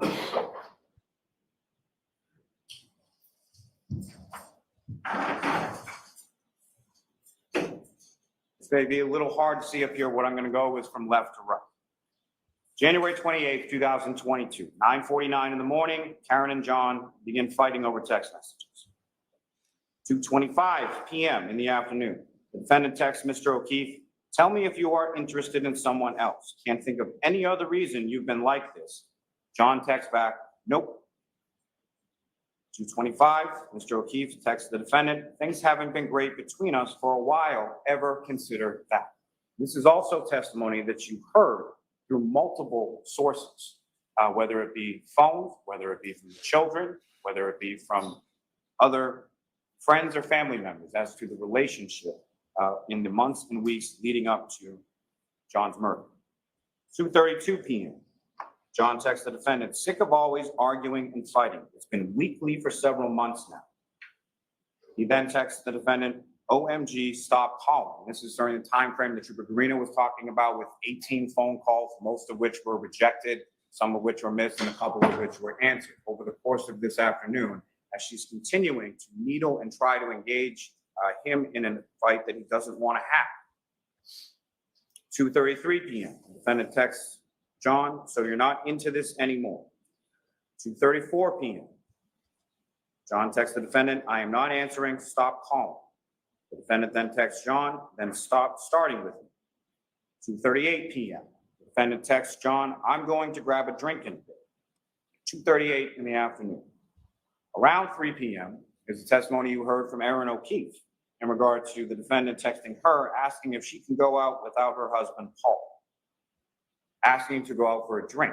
This is while Erin O'Keefe testified she was waiting for one of her children at the bus stop, picking that child up around 3 o'clock in the afternoon. This is also the point at which the defendant says to Ms. O'Keefe, wish I didn't speak to another O'Keefe after 2004. 7:30 p.m., you have Mr. O'Keefe and Mr. Camerano arriving at C.F. McCarthy's, with the defendant arriving at 8:51. 8:58 p.m. is when the defendant receives drink number 1 at C.F. McCarthy's. Vodka soda, tall cylinder glass, lime, and a strong. 9:13 p.m., drink number 2. 9:20 p.m., drink number 3. I think what we're finding out here is Lolly's not too bad when he's got an exhibit to walk them through. This is actually kind of helpful to their case. 9:33 p.m., drink number 4. 9:57 p.m., drink number 5. 10:22 p.m., drink number 6. 10:29 p.m., drink number 7. 7 drinks from 8:58 p.m. through 10:29 p.m. when she receives that last drink at C.F. McCarthy's. Drink that she indicates to Sergeant Mechanic and several others on the next day that she did not take with her from C.F. McCarthy's to the waterfall, which several individuals at the waterfall testify that she produced from her coat when she walked in, and that you can clearly see on the C.F. McCarthy's video her walking out the door with the same tall cylinder glass in her right hand. Now, keeping understanding that some of these drinks are not the full tall cylinder drinks, what she's doing is she's getting shot glasses of vodka and then pouring them into the drink after she's consumed the drink. 10:54 p.m. The defendant and Mr. O'Keefe arrive at the waterfall, during the course of which, on an hour that they're there, the defendant receives drinks number 8 and drinks number 9. 12:10 a.m. From the waterfall video, you have Ms. McCabe, Ms. Polakithis, and the defendant departing the waterfall together. Interestingly, around the same time, you also have the text and screenshot communications between Colin Albert and Allison McCabe in reference to him getting picked up at that time. You also have testimony from Brian Albert, Nicole Albert, Caitlin Albert, Brian Albert Jr. in reference to them sort of walking in from the waterfall as Colin Albert is walking out of 34 Fairview Road, gets picked up by Ms. McCabe, and then is driven home. I mean, he's got a command of the evidence. There's no doubt about it. He's being extemporaneous with some of his comments here. He knows what he's talking about. It's just, whether or not he's going to be able to piece this all together in a way that it's convincing to the jurors. And, if you're reading this, it's very convincing. The presentation of it may lose some of that impact. 1 minute later, 12:11, Mr. O'Keefe is then on the waterfall video walking out with cocktail glass in his right hand. At 12:14 a.m., Mr. O'Keefe texts Ms. McCabe, where to? 12:14 a.m., based on the fact that she's driving, and Mme. McCabe indicated in his testimony that she should call him instead of texting while driving, Ms. McCabe calls John O'Keefe, speaks with him regarding directions, sort of going over which way to come in, Chapman Street, over Cedar Crest, as far as coming into Fairview Road. 12:15:38 a.m., the defendant's vehicle drives by the Canton Library. You can see that on the video. 12:17:56, the defendant drives by the Temple Beth Abraham video. Again, you can see that on the video. Remember also the testimony from Lieutenant Tully in regard to the CSLI data and the ranging data in reference to it coinciding with what you observed, the black SUV from each of those respective videos. 12:19:32. Mr. O'Keefe enters 34 Fairview Road into his Waze app on his phone. 12:23 a.m. is when the defendant conducts a three-point turn on Cedar Crest and travels back toward Fairview. That's from Mr. O'Keefe's GPS native location data from his phone.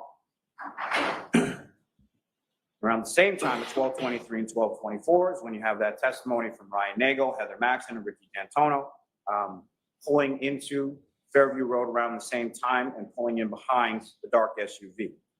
12:25 a.m. is the last native location GPS data of John O'Keefe's phone. It's in that area between 32, 34 Fairview Road, where his body is discovered the next morning, in which there is no movement of that phone from that 12:25 a.m. period until Miss Roberts then picks up the phone on the grass underneath Mr. O'Keefe's body sometime after 6 a.m.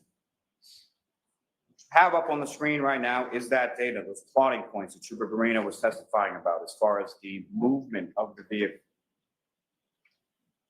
Movement of the vehicle as it comes down Cedar Crest, passes by Fairview, reverses direction, and then comes down Fairview, moving up, as witnesses described, eventually stopping in that area of the property line between 32 and 34 Fairview Road,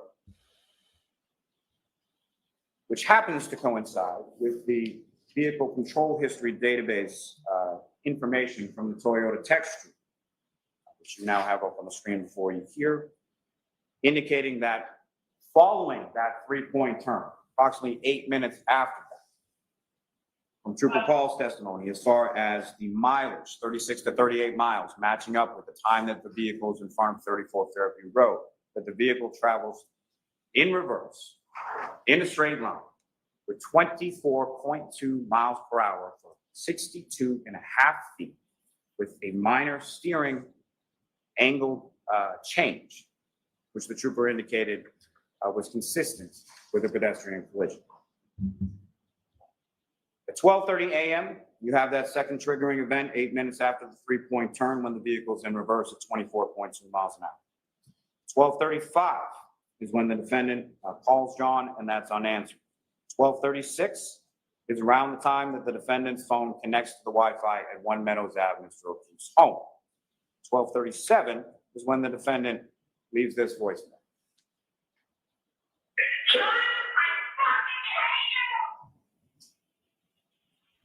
So within minutes of that vehicle's data, going 24.2 miles an hour in reverse for 62 and a half feet, the defendant leaves that voicemail, seething in rage as she's screaming, "John, I fucking hate you."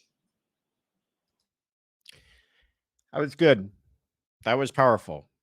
To play that actual audio, to not read it, to realize that that is within moments of when they are alleging she hit him.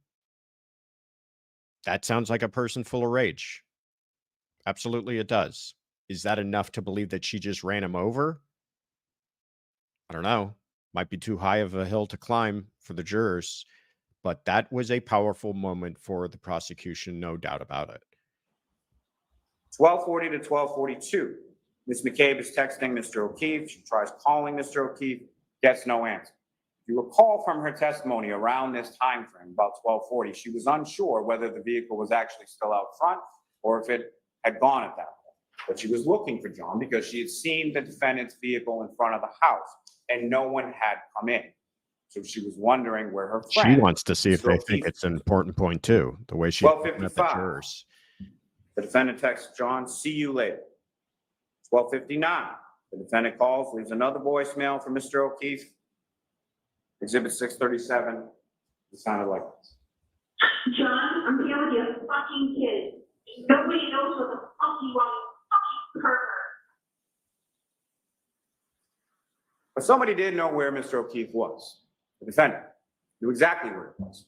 She had driven him there. He is She had struck him eyeballing there. those She had left jurors. him to die. 1:02 a.m., the defendant leaves another voicemail with no content. And then she texts John, "Your kids are fucking alone." 1:09 a.m., the defendant texts John, "I'm back in Mansfield. The kids are home alone." She's not. GPS, as far as it never disconnects from the Wi-Fi until the following morning. There's no indication that Ms. Reed left and went to her home in Mansfield at any point. 1:10 a.m., the defendant calls her parents. 1:11 a.m., she calls Mr. O'Keefe and leaves this voicemail.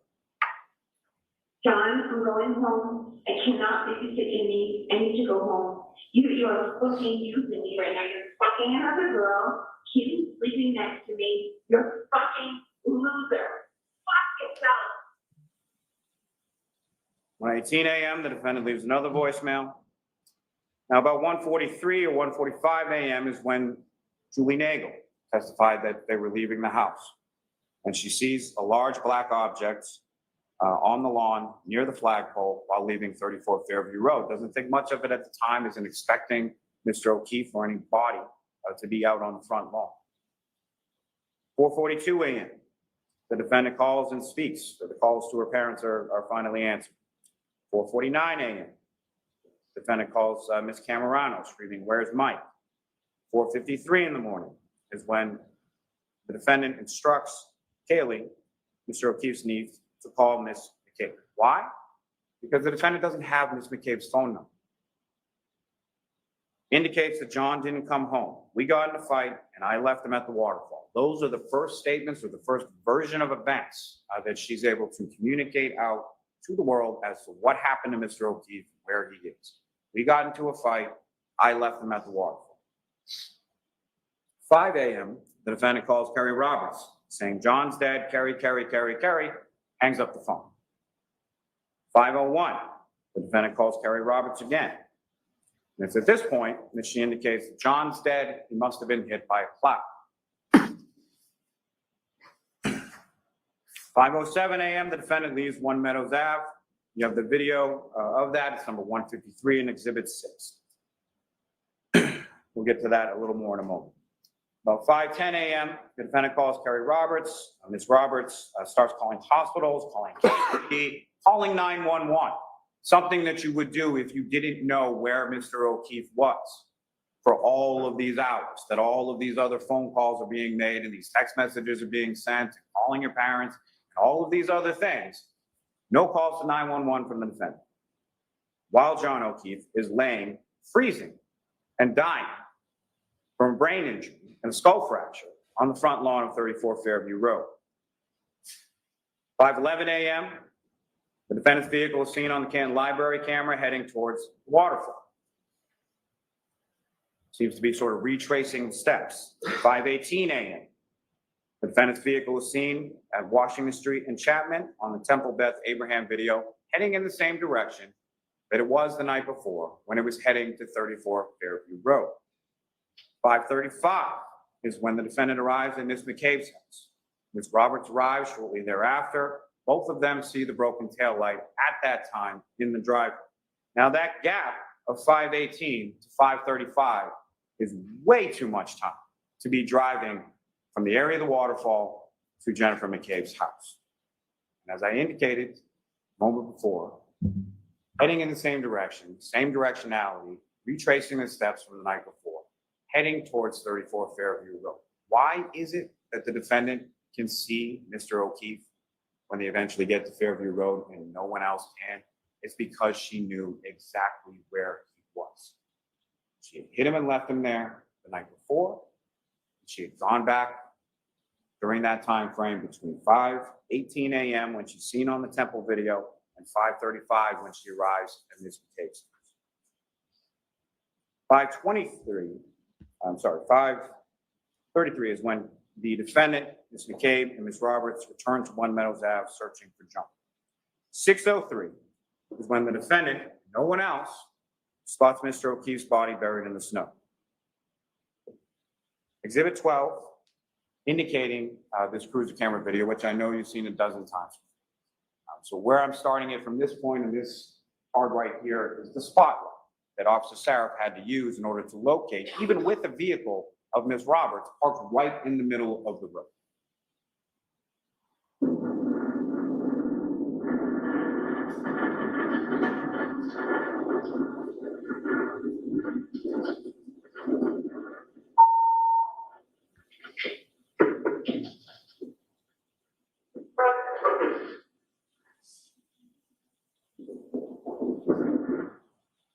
In the darkness, in the snow, in the blizzard, in those conditions, the defendant sitting in the back seat of the vehicle knows exactly where Mr. O'Keefe is, covered in snow, as you heard from all of the paramedics, from the civilian witnesses, from the first responders. The defendant knows exactly where he is. Such a powerful point to me for the prosecution. From day one, I always identified that as being something that I found to be very troubling. That in those conditions, she makes a beeline for his body. It's a point that needed to be made, a point that needed to be driven home for the prosecution here and now. Again, if you're reading this, it maybe has a different impact than if you're watching him actually present it. For the Commonwealth's sake, you hope that that point made the kind of impact that it made with me when you just think about it. In those conditions, no one else can see this man. And she makes a beeline to where his body is. You want to believe it was a cover-up. You want to believe it was a conspiracy. You want to believe that she had nothing to do with it. That doesn't change the fact that she knew exactly where to find him at that moment. Why? That's some pretty powerful stuff if you objectively just try to think about it.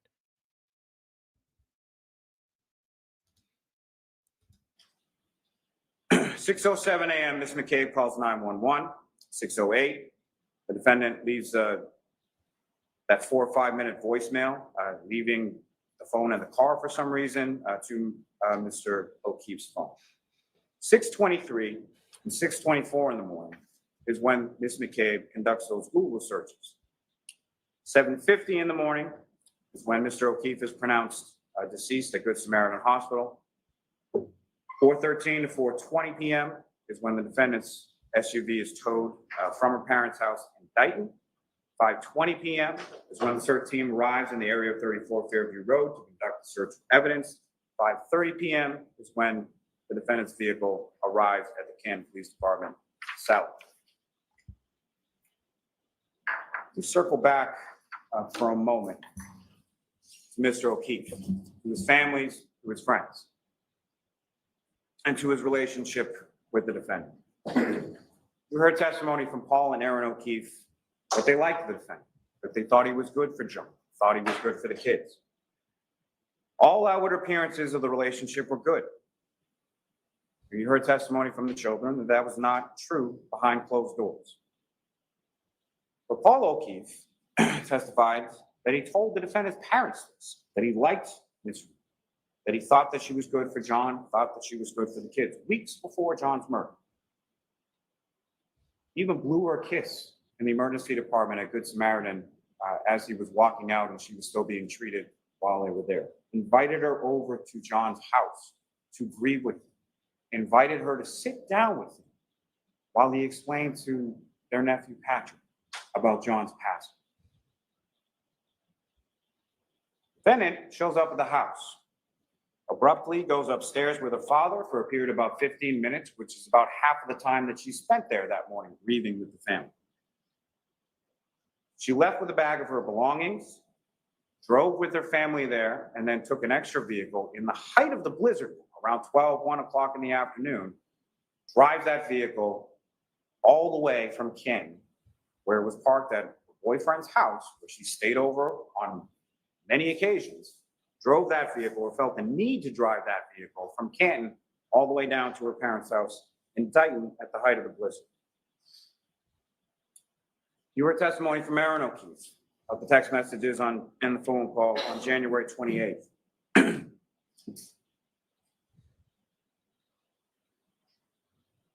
heard that Erin O'Keefe called the defendant on the morning of the 29th because she was concerned for her. She wanted to know what was going on with someone she considered her friend.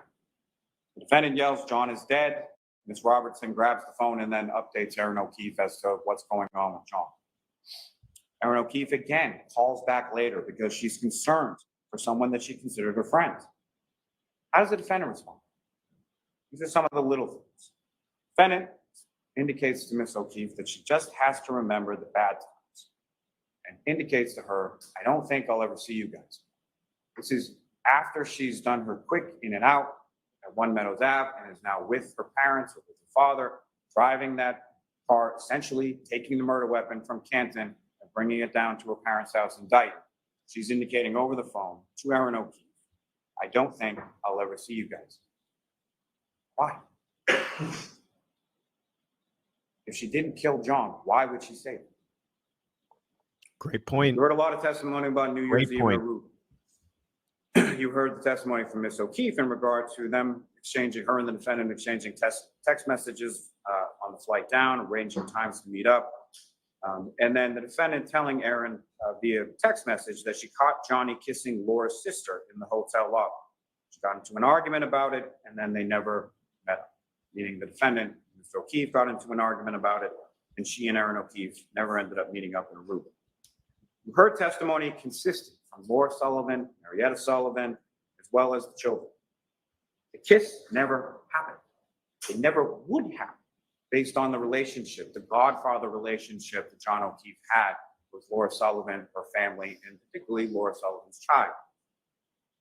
The defendant persists with this unfounded suspicion and accusations of infidelity in her text messages with Mr. O'Keefe, in her text messages with Mr. Higgins, where she's accusing Mr. O'Keefe of making out in the lobby with Marietta Sullivan.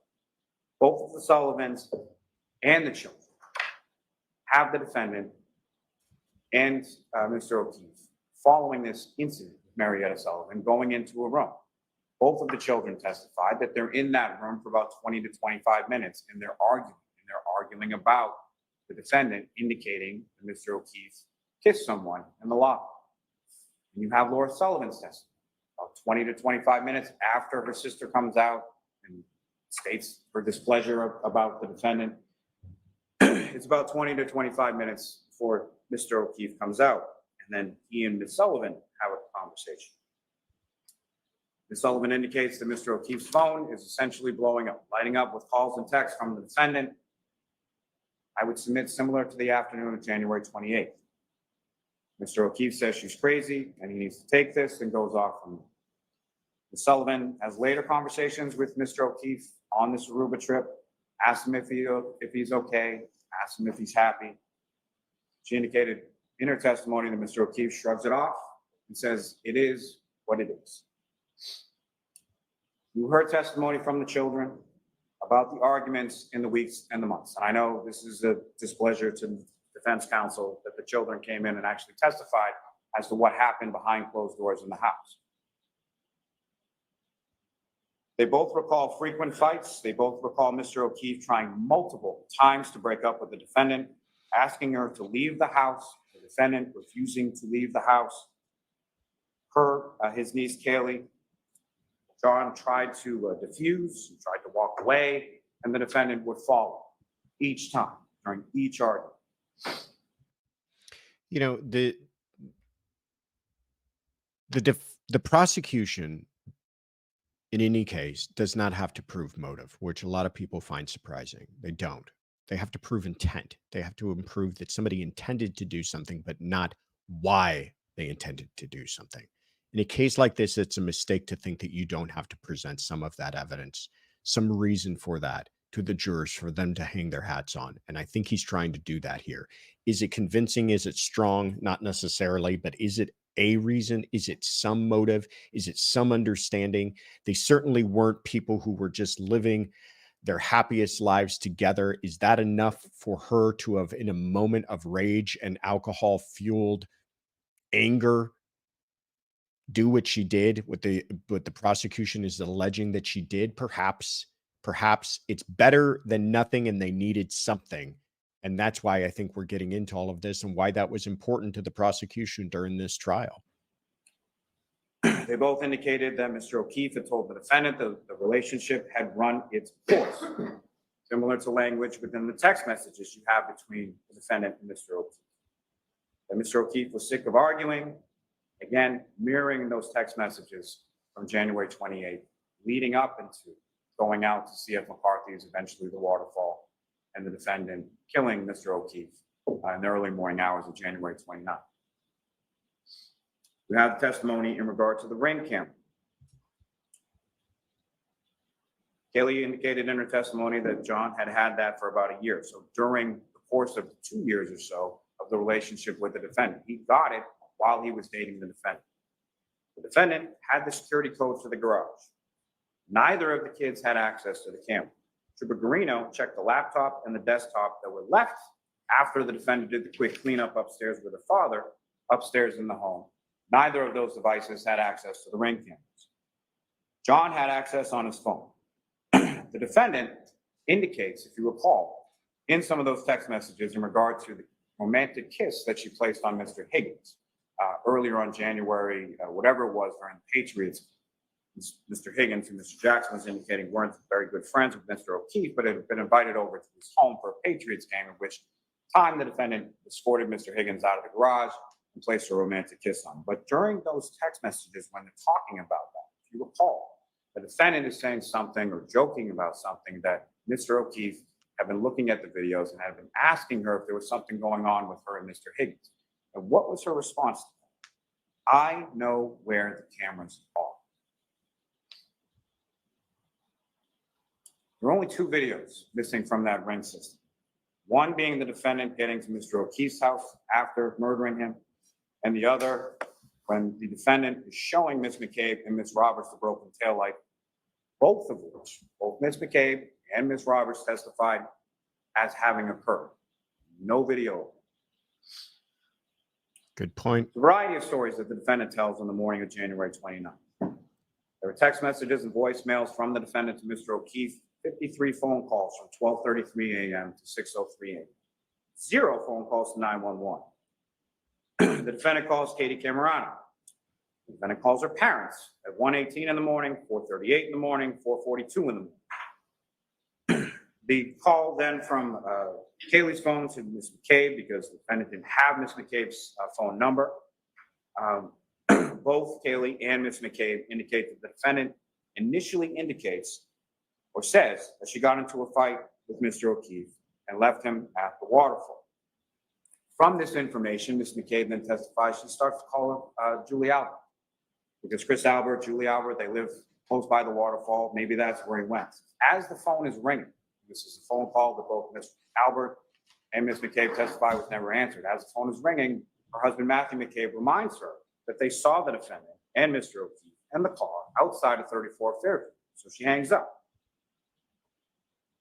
During this call, or during these subsequent calls, the defendant indicates to Ms. McCabe, maybe I hit him, did I hit him? She then calls Ms. Roberts at 5 a.m. on the dot, indicates John's dead, hangs up the phone, calls back a minute later, indicates that Mr. O'Keefe was now hit by a plow and that he's dead. And then indicates further that she's drunk and doesn't remember. She tells Ms. McCabe about the cracked taillight before they even get in the vehicle and go anywhere, as you recall the testimony of Matthew McCabe, indicating that he had some concerns about them driving around in a vehicle with a damaged taillight in the middle of a blizzard. Ms. Roberts' testimony that she saw the broken taillight in the driveway at Ms. McCabe's house, and that it was consistent with what she observed in the photographs that were shown to her of it later in the Sally Port at the Canton Police Department garage when the search warrant is executed on February 1st. You have the text messages between the defendant and Lord Sullivan from January 29th, in which the defendant indicates to Lord Sullivan that John is dead, indicates that we found him in the snow at 5 a.m. And every indication is that he was found in the snow by the defendant, Mr. McCabe, and Ms. Roberts around 6 a.m. 5 a.m. be about an hour before. 5 a.m. would be between that time of where the defendant is unaccounted for, heading in the direction of 34 Fairview Road, 5:18, 5:35. Little things. The defendant asked Ms. McCabe to Google how long to die in the cold. She did so at 6:23 and 6:24 in the morning. You have the testimony of Ms. Hyde and Mr. Ritter as to SQLite databases, P-list databases, Knowledge C databases, state DB tabs, as far as all of them, also from Trooper Garino as well. These searches were unequivocally done at 6:23, 6:24 in the morning, and not at 2:27 and 40 seconds in the morning. They were not deleted by a user. That is not what deleted means. Frankly, Mr. Green, the last question that I asked Mr. Green is, was he aware that Cellbrite, and by Cellbrite, the person who designed that being Mr. Ritter, had to alter exactly how their software worked because of people like Mr. Green misinterpreting the data as he did in this case. And what did Mr. Green say? Yes.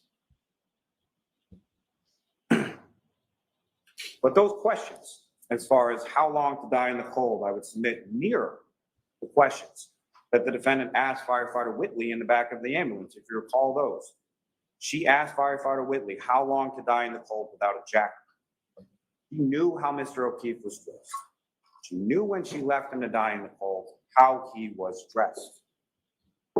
The defendant made statements to firefighter Becker that the last time that she saw Mr. O'Keefe, they were in an argument. Again, in the back of the same ambulance as firefighter Whitley.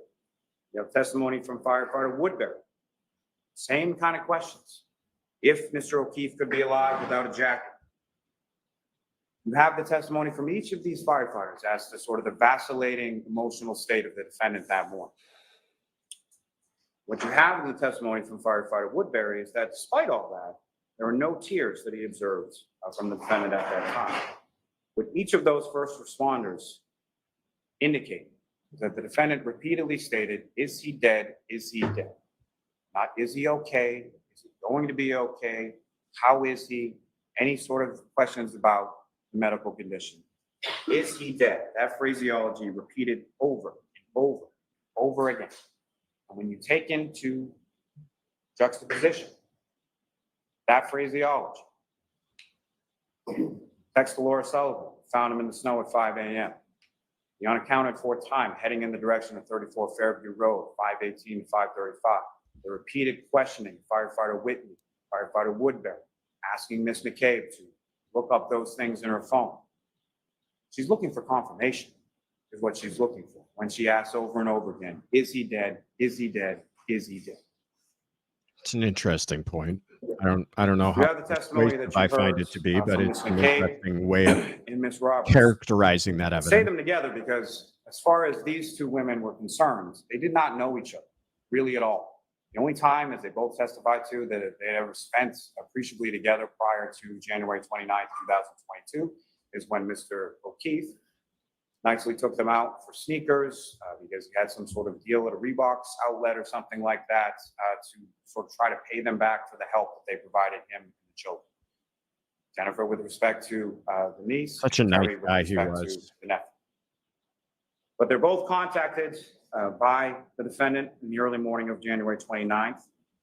As Ms. McCabe testified, John was my friend. I love John. He was an amazing guy. At the waterfall, Mr. Alberts said going home to have a drink with his son, Brian Jr., if anyone wants to come. Open invitation to the team. She said to Mr. O'Keefe and the defendant, you guys should come. Both the defendant and the victim indicated that they wanted to come and that they were. She describes the phone calls and the text messages that she receives from Mr. O'Keefe that she's providing directions. She indicates she's providing them directions to go down Chapman. She describes how that is. And you've heard this testimony from a couple of different witnesses as far as the steepness as you're going down Chapman, she's going down Fairview coming off of Chapman. That you first go down a big steep hill. It flattens out for a little bit and then you go down a second, 2 hills going down on Chapman. Matching the GPS native location and the health data as far as where Mr. O'Keefe's phone is, a half mile away from 34 Fairview Road at the time that his health data is reporting that he's ascending or descending 3 flights of stairs. You hear the testimony from Ms. McCabe as far as the last time that she spoke to Mr. O'Keefe.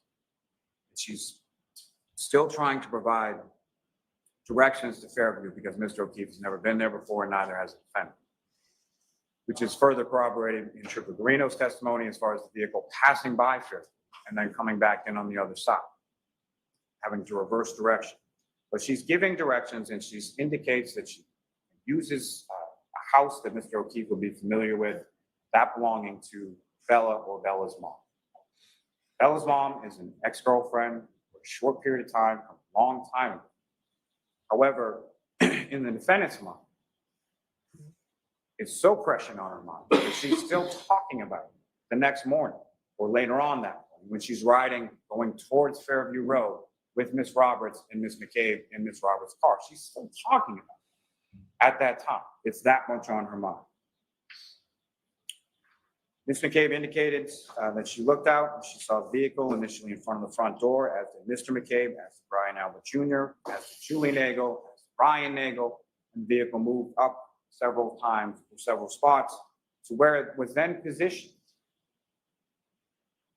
Initially at some point in front of the door, then it moves up further so that it's in the area of the fire hydrant and the flagpole where Mr. O'Keefe's body was discovered later on that morning, at least by Miss McCabe and Miss Roberts, and then moves up further beyond that. And I say that in the sense that it moves up further beyond that with sufficient distance for it to then go in reverse for 62.5 feet at 24.2 miles per hour, striking Mr. O'Keefe and leaving him where he was found later on the 29th. Again, the testimony from Ms. McCabe that about 12:40 when she's texting him, she indicated in her testimony she couldn't be certain if Mr. O'Keefe was still out front or had left at that point. She wakes up to a phone call from John's niece, Kaylee, 4:53 in the morning. This is from an 8th grader, 14-year-old girl. That's why she answers the phone at 4:53 in the morning. She then hears the defendant screaming loudly over and over again, Jen, Jen, Jen. John didn't come home, got in a fight, left him at the waterfall. The variations, different iterations of that story as it evolves and changes over the course of that morning. Ms. McCabe then indicates to the defendant, we saw you outside of my sister's house. Then she starts yelling, Jen, Jen, did I hit him? Could I hit him? Then they start discussing, or the defendant brings up her cracked tailbone.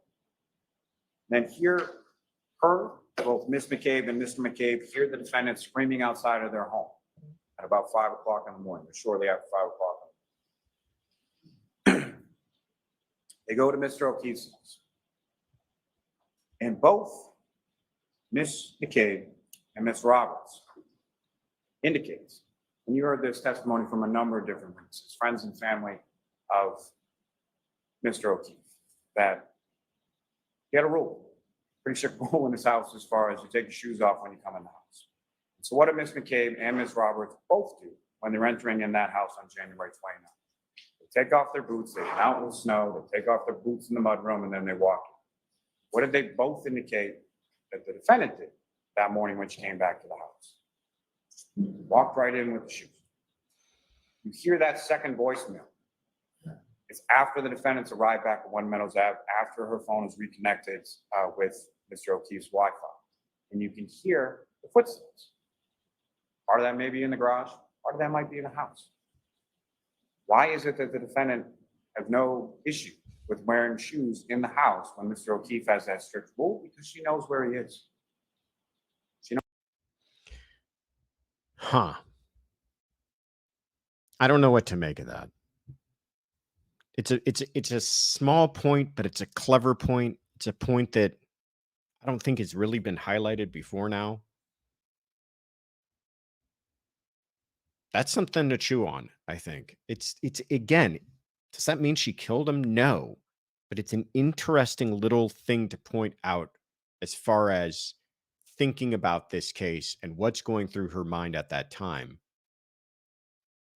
And if she's the only one not taking her shoes off, what does that indicate? Does that indicate who's somebody who's just has far more on their mind because they're concerned about trying to find their boyfriend? Or is that somebody who knows that all of that really doesn't matter anymore?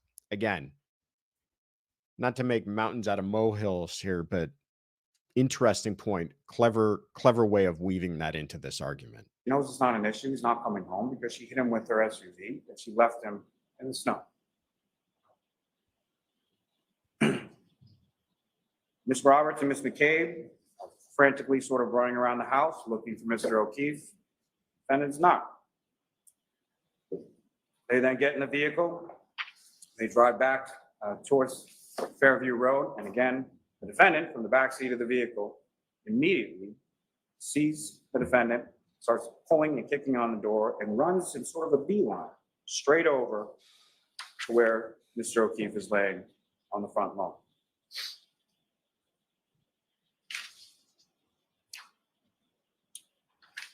We have the testimony from Ms. Roberts as far as John's phone.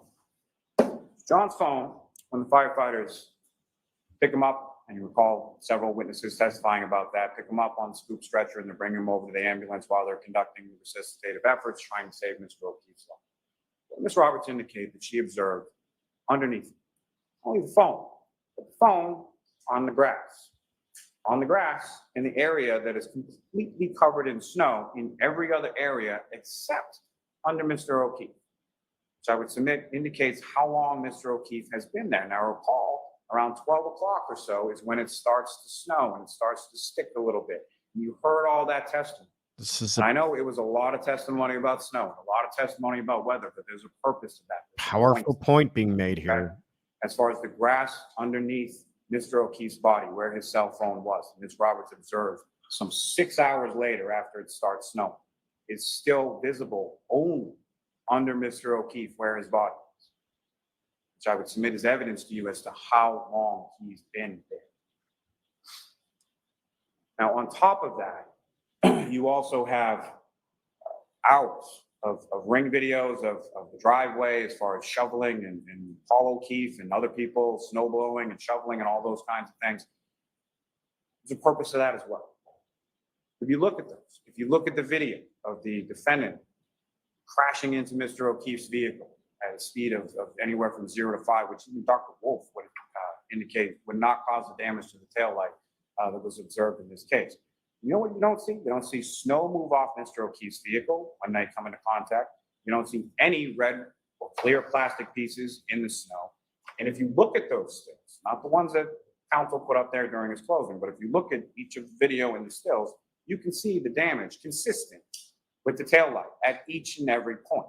You see the damage consistent with the taillight from the 507 video. You see the damage consistent from the 822 video from Lieutenant Ray, from the cruiser camera video when he's pulling into the driveway.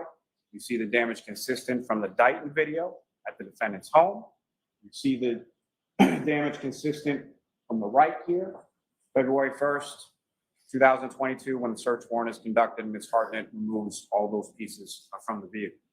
The weather is also important when it comes to the hair. The magic hair, as Mr. Jackson likes to call it. See, the magic hair was actually frozen to the vehicle, as was the glass to the bumper, because the vehicle looked like that on the left when it was caked in snow, when Officer Barrow saw it in the driveway in Dighton as they were wading through 1.5 foot of snow, walking up, because remember, they didn't even pull into the driveway because they had to have someone come down and plow it before they could get into it. That's what the vehicle looked like. What you can see, however, is the damage to the taillight, to the side of that taillight, consistent with it. So that hair, that 7/8 of an inch hair, was frozen to the side. And as you remember, the testimony from Sergeant Buchanan about the heated condition of the Canton Police Department garage, and that's one of the reasons that they took it there, because the other barracks that they could have taken it to didn't have that heated condition. So yes, after it's been in there from January 29th at about 5:30 p.m. until February 1st when they conduct the search warrant, the hair isn't still frozen as it's contained within heated garage, and the pieces of glass on the rear bumper have melted. The snow has melted, as you can see from left to right. The weather, also important, I would submit, weather was a weapon. Remember, the cause of death here is not just blunt impact injuries, it's blunt impact injuries and hypothermia. You heard all that medical testimony in relation to it, and you heard all that testimony in relation to the snow and the weather and the wind. Wind gusts up to 37 miles per hour while he's out, Mr. O'Keefe is out there in just a shirt and jeans. Now, you heard also testimony from Ms. Roberts in relation to the injuries she observed to Mr. O'Keefe, that initially on scene, there was one eye that was swollen, not the other. That's indication of the swelling that Dr. Scortibella was testifying to, and no indication of physical altercation. And then both eyes being swollen when Ms. Roberts viewed Mr. O'Keefe's body after his passing at the Good Samaritan.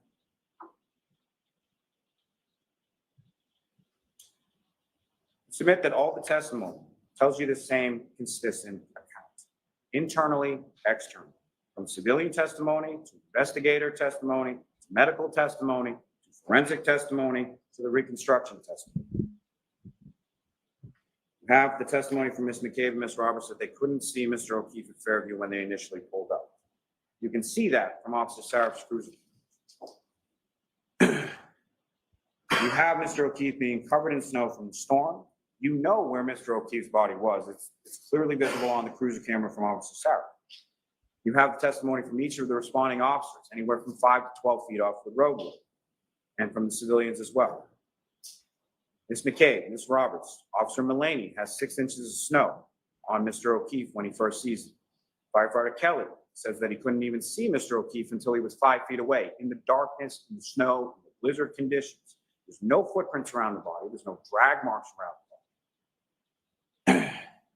There's no evidence of anything in relation to Brian Albert and Brian Higgins. Brian Albert and Brian Higgins spent January 28, 2022, traveling to New York City to go to a funeral for another police officer, for another department, who they didn't even know. Traveled all the way down to New York and then came back before the blizzard, only to come back from that to go out drinking, to come back to Mr. Albert's house, to then murder another police officer who they did know, who worked for the same department as them. And then criminal mastermind genius that Brian Albert is, 28 years on the Boston Police Department, he's then going to just leave Mr. O'Keefe's body on his front lawn? Really? That's the conspiracy?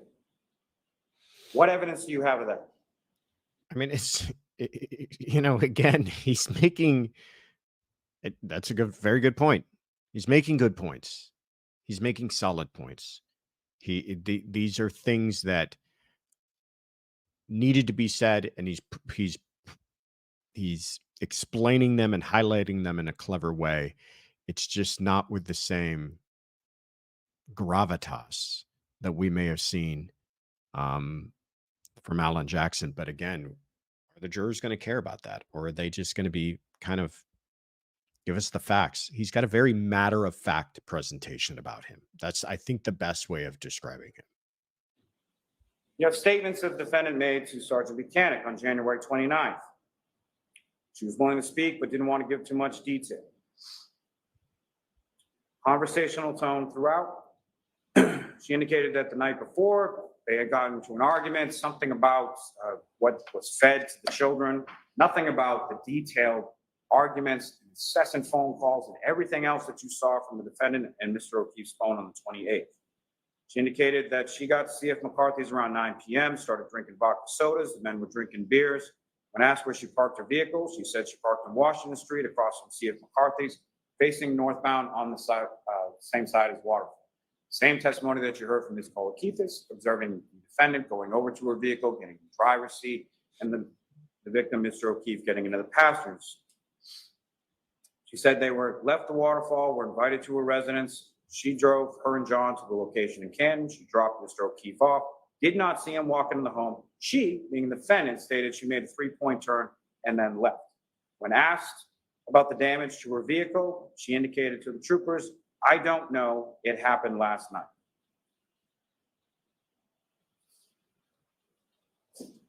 June 2022, you have that other reporting of that other version that she now has evolved into, as far as stating to Sergeant Buchanan, "Are you aware that John was beaten up by Brian and Colin Albert? We're all in on the same joke, right? John was pulverized and my taillight was cracked." What evidence do you have of that? Mr. O'Keefe never went in the house. You have testimony from Nicole Albert, Brian Albert, Jennifer McCabe, Matthew McCabe, Caitlin Albert, Brian Albert Jr., Sarah Levinson, Julie Nagel, all indicating never went in the house. John O'Keefe's phone never went in the house, from the testimony and the data points that you have from Trooper Green.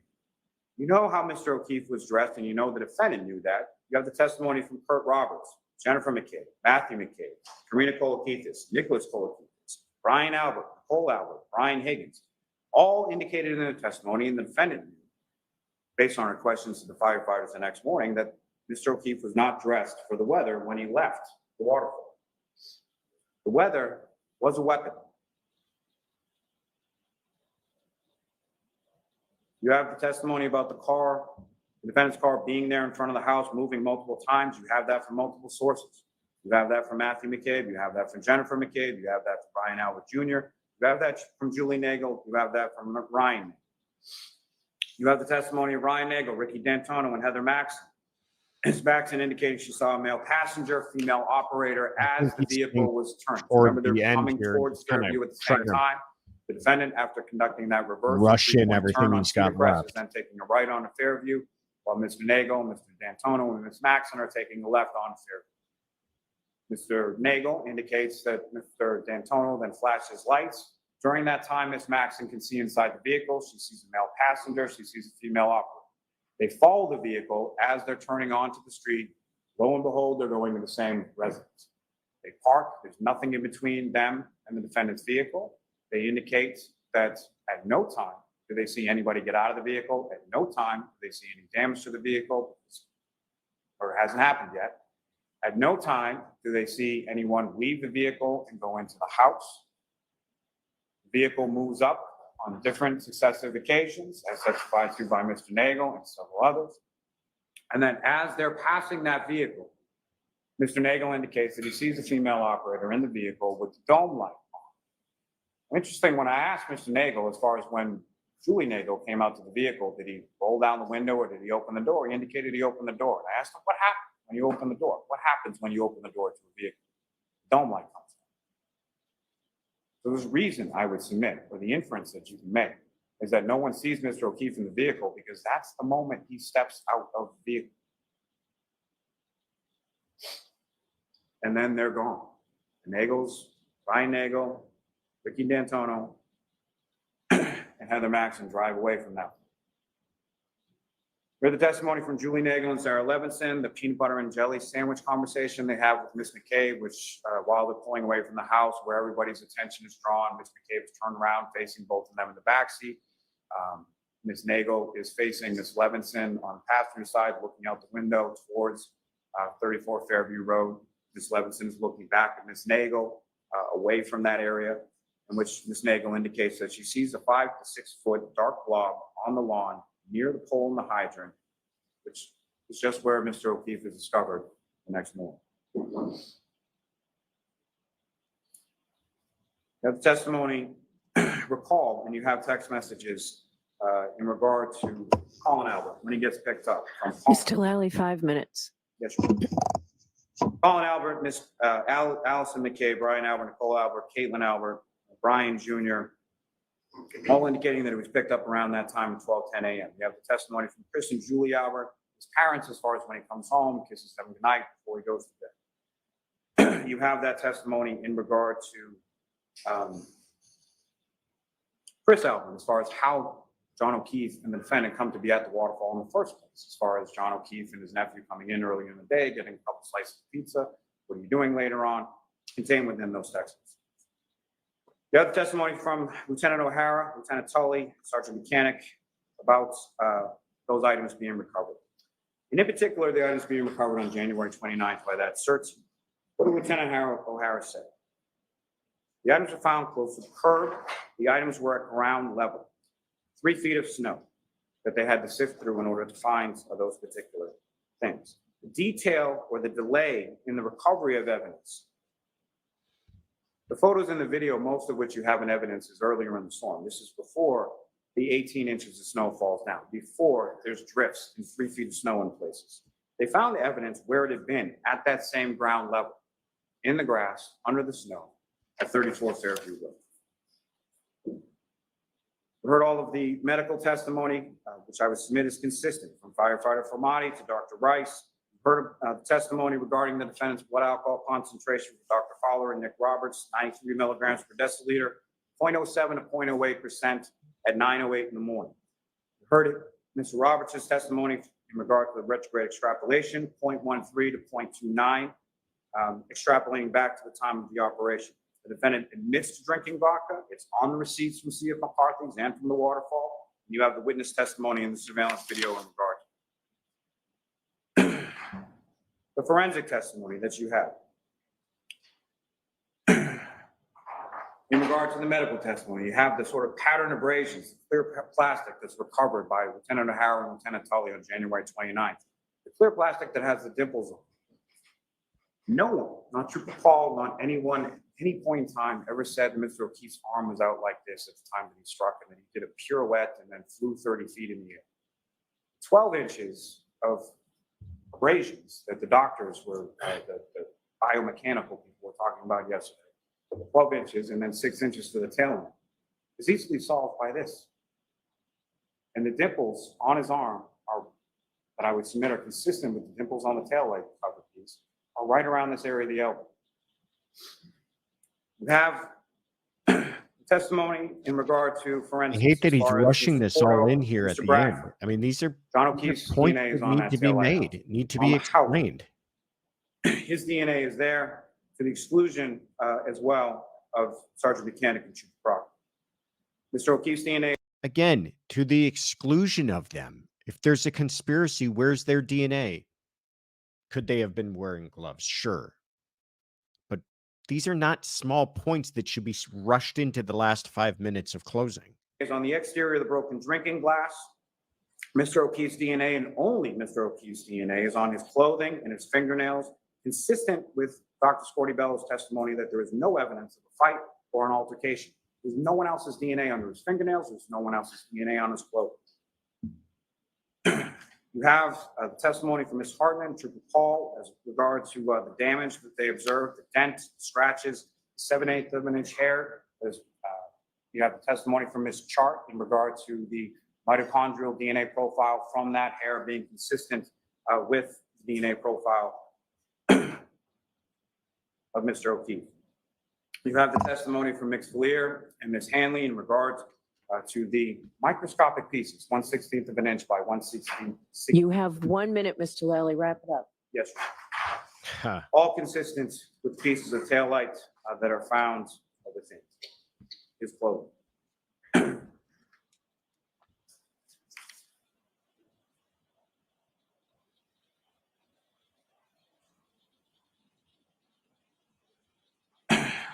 Ms. Gilman, if I could. 605, this is what this vehicle looks like backing up at that speed for approximately that distance. There's another years and years ago. Got like 20 seconds, dude. Started practicing in Norfolk County in Braintree, what is now Quincy. Eventually became a far smarter man than myself. Eventually became president of the United States. His name was John Adams. John Adams once wrote, "Facts are stubborn things. And whatever may be our wishes, our inclinations, or the dictates of our passions, they cannot alter the state of the facts and the evidence."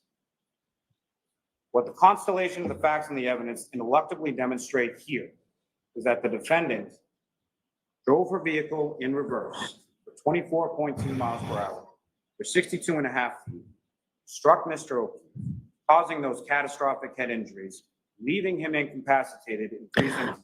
Mr. Lally, I have to stop you. You've gone over. Okay. I literally have one sentence. 1 sentence I'll give you.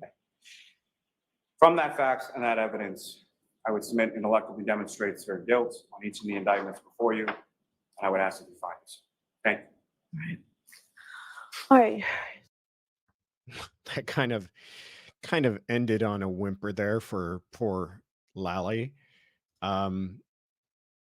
Yeah, I think that's the best way to describe him is just matter of fact. That was not that summation was not going to win any awards. It wasn't dynamic or engaging, or he does not weave a story that keeps you on the edge of your seat. Very different stylistically from Alan Jackson. He's just a matter of fact guy. Covered everything thoroughly, obviously has a command of all of the evidence.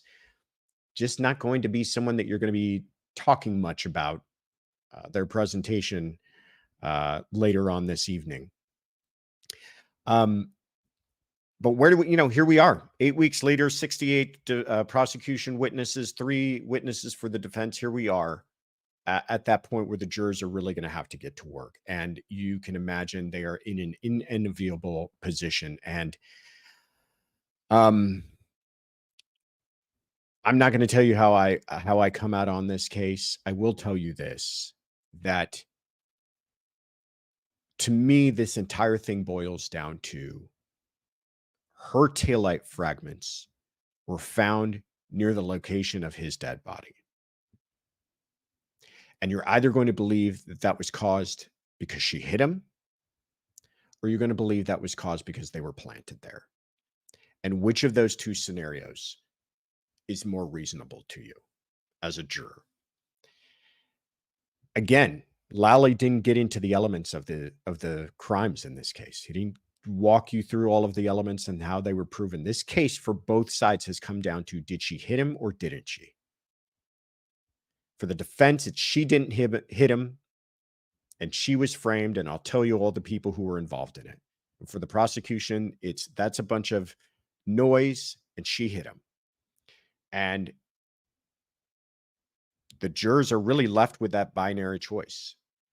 Really isn't the way it should be. I think it should come down to whether or not they even believe, if she had hit him, did she do it with the proper criminal intent? But not my case, not my circus. But I think my last thought on this is that moral certainty is a very high standard, and whether or not that standard was reached here, even with the evidence that the prosecution has, was that reached here to a moral certainty, is really the question that should be asked. John O'Keefe sounds like he was a really great guy. And it's very sad that he met his end this way. And it's very sad that even after this case is over, I don't think many people will be satisfied, and certainly not his family, to have lost a man that sounds as very kind and as very likable as he sounds like he was. But thank you guys again for taking the time to go through all of this with me. I hope that you found that enjoyable. And remember, this Friday, as always, we will have our regularly scheduled Courtroom Confidential episode. So please check it out. If you've enjoyed what you heard here today, take a moment to hit that subscribe button. Tell your friends about it. Let us know your thoughts on this case. And thank you again for joining me.